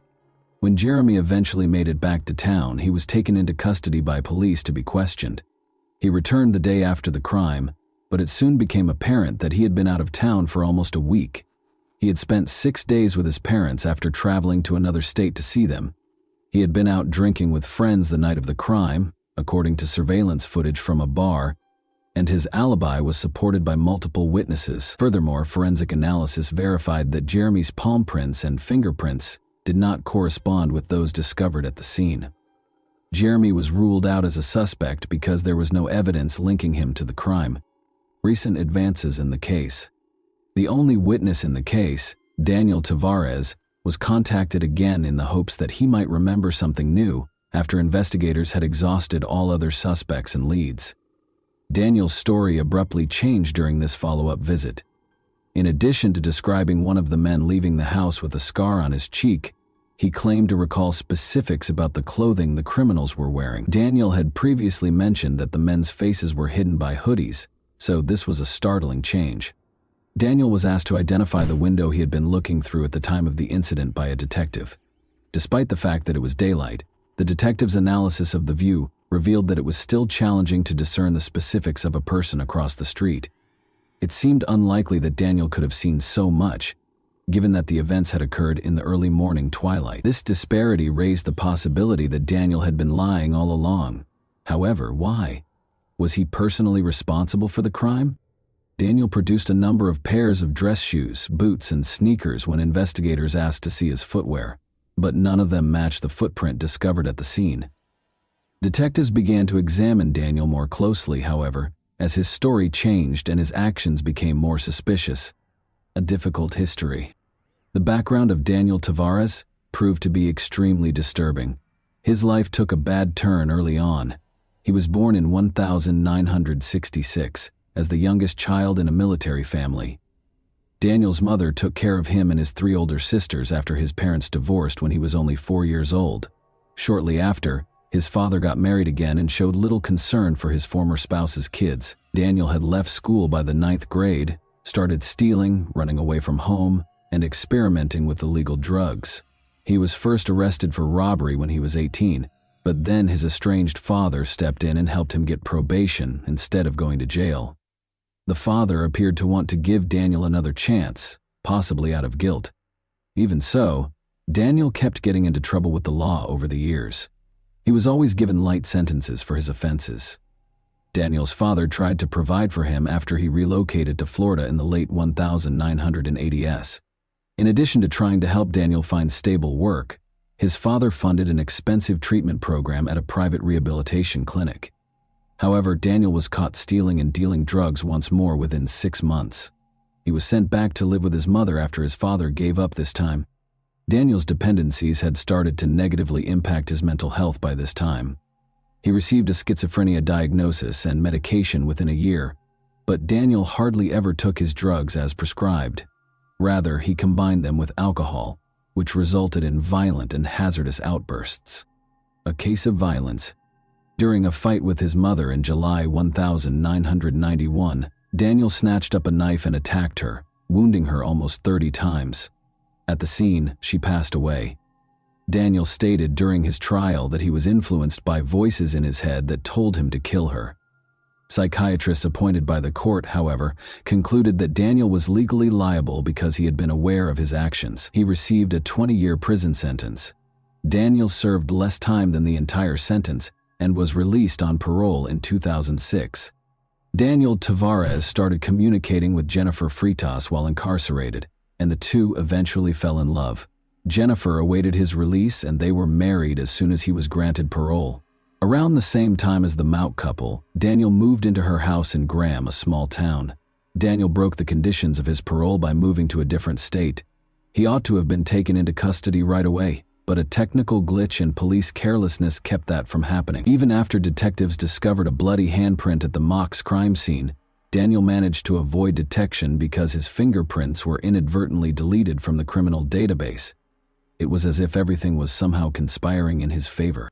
Daniel briefly worked for a construction company that bought the rare work boots connected to the crime, according to additional investigation, but there was not enough hard evidence for detectives to make an arrest. They had to carefully construct their case so as not to alert Daniel or Jennifer, his possible accomplice. Placing the trap. Daniel was asked to come to the police station on November 24, 2007, ostensibly to help with composite sketches of possible suspects. He enthusiastically accepted and enthusiastically described and assisted in drawing portraits of people he had made up entirely for about an hour. He was preoccupied when a second officer walked in and remarked nonchalantly that in order to rule Daniel out as a suspect, they needed to get his fingerprint. After some hesitation, Daniel finally consented, certain that there would be no evidence of his presence at the crime scene. The officer casually mentioned that investigators had discovered an unidentified bloody handprint at the Maux residence after fingerprinting. Daniel tensed visibly and started to explain that his prints might have been left at the Maux house because he had been friendly with them and frequently visited them. The officer calmly replied that there was no reason to be concerned because the handprint was bloody and obviously that of the criminal. The discussion then turned to Daniel's past by a second detective. Daniel confessed to killing his mother after he brought up the crime for which he had served time. Unexpectedly, Daniel started to describe the horrifying specifics of that crime with icy fervor. He gave off the air of a real psychopath, grinning as he explained what he had done. Forensic experts were comparing Daniel's prints to those recovered from the crime scene in the meantime. Detectives presented Daniel with the evidence after the results showed a perfect match. Anger immediately replaced his arrogant manner. However, officers handcuffed him and placed him under arrest before he could lash out. Daniel was forced to confess and assist investigators due to the overwhelming evidence against him. He clarified that he had spent hours drinking and using potent drugs at a bar the night before the crime. The bar staff threw him out and threatened to call the police when he ran out of money to pay his tab. Daniel Tavares was furious when he remembered that he had given his neighbor Brian Mock a tattoo as a friendly gesture the month before. Daniel, however, arbitrarily demanded $50 for the service after deciding that he should be paid for his labor. At 5 in the morning, armed with his revolver, he arrived at the Mock's home while they were still sleeping together when Brian opened the door. Irritated by the early visit, Daniel's demand for money was there. Perplexed and irritated, Brian declined, instructing Daniel to return once he had calmed down. However, Daniel insisted. Brian decided it would be simpler to pay in order to defuse the situation, so he went to another room to get the money. Daniel took offense at a comment he made as he was leaving. Daniel became indignant at this. In an instant, he pulled out his gun and shot Brian 3 times in the back. Beverly was awakened by gunfire and went outside to investigate. She saw Daniel standing with a gun over her husband, who was lying on the floor in a pool of blood. She attempted to flee back to the bedroom after realizing the danger, but she was shot 3 times in the back before she could do so. Upon acknowledging the seriousness of his actions, Daniel returned home and asked his wife Jennifer to assist in cleaning up the crime scene. Sadly, Jennifer didn't appear shocked by what he did. Together, they carried Beverly's body into the living room, set it next to Brian, and wrapped a blanket around them both. Jennifer proposed erasing the bloody footprints with a broom. Additionally, she carefully cleaned surfaces to get rid of fingerprints, but she overlooked one important one. After cleaning was completed, Daniel threw the murder weapon into a nearby river. The revolver was never found, despite investigators' best efforts. The fallout. Daniel Tavares received a life sentence without the chance of release. Jennifer, his wife, expressed profound regret, saying she had aided Daniel because she was afraid for her own safety. She only received a 1-year prison sentence for tampering with the evidence. A terrible discovery was made in 2015 by new homeowners remodeling the house where Daniel had previously resided with his mother. They discovered human remains when they were digging in the backyard. The remains were identified by forensic analysis as belonging to a young neighbor who vanished in 1990. Investigators found that Daniel had been attracted to the woman romantically, but had reacted violently and fatally when she turned him down. Her body was interred in his mother's backyard, where it was kept secret for many years. Daniel was given a second life sentence for this offense. And that wraps up today's chilling story. If you enjoyed this video, don't forget to like and subscribe so you never miss a new upload. Also, let me know in the comments what part of this story shocked you the most. Thank you for watching, and I'll see you in the next video.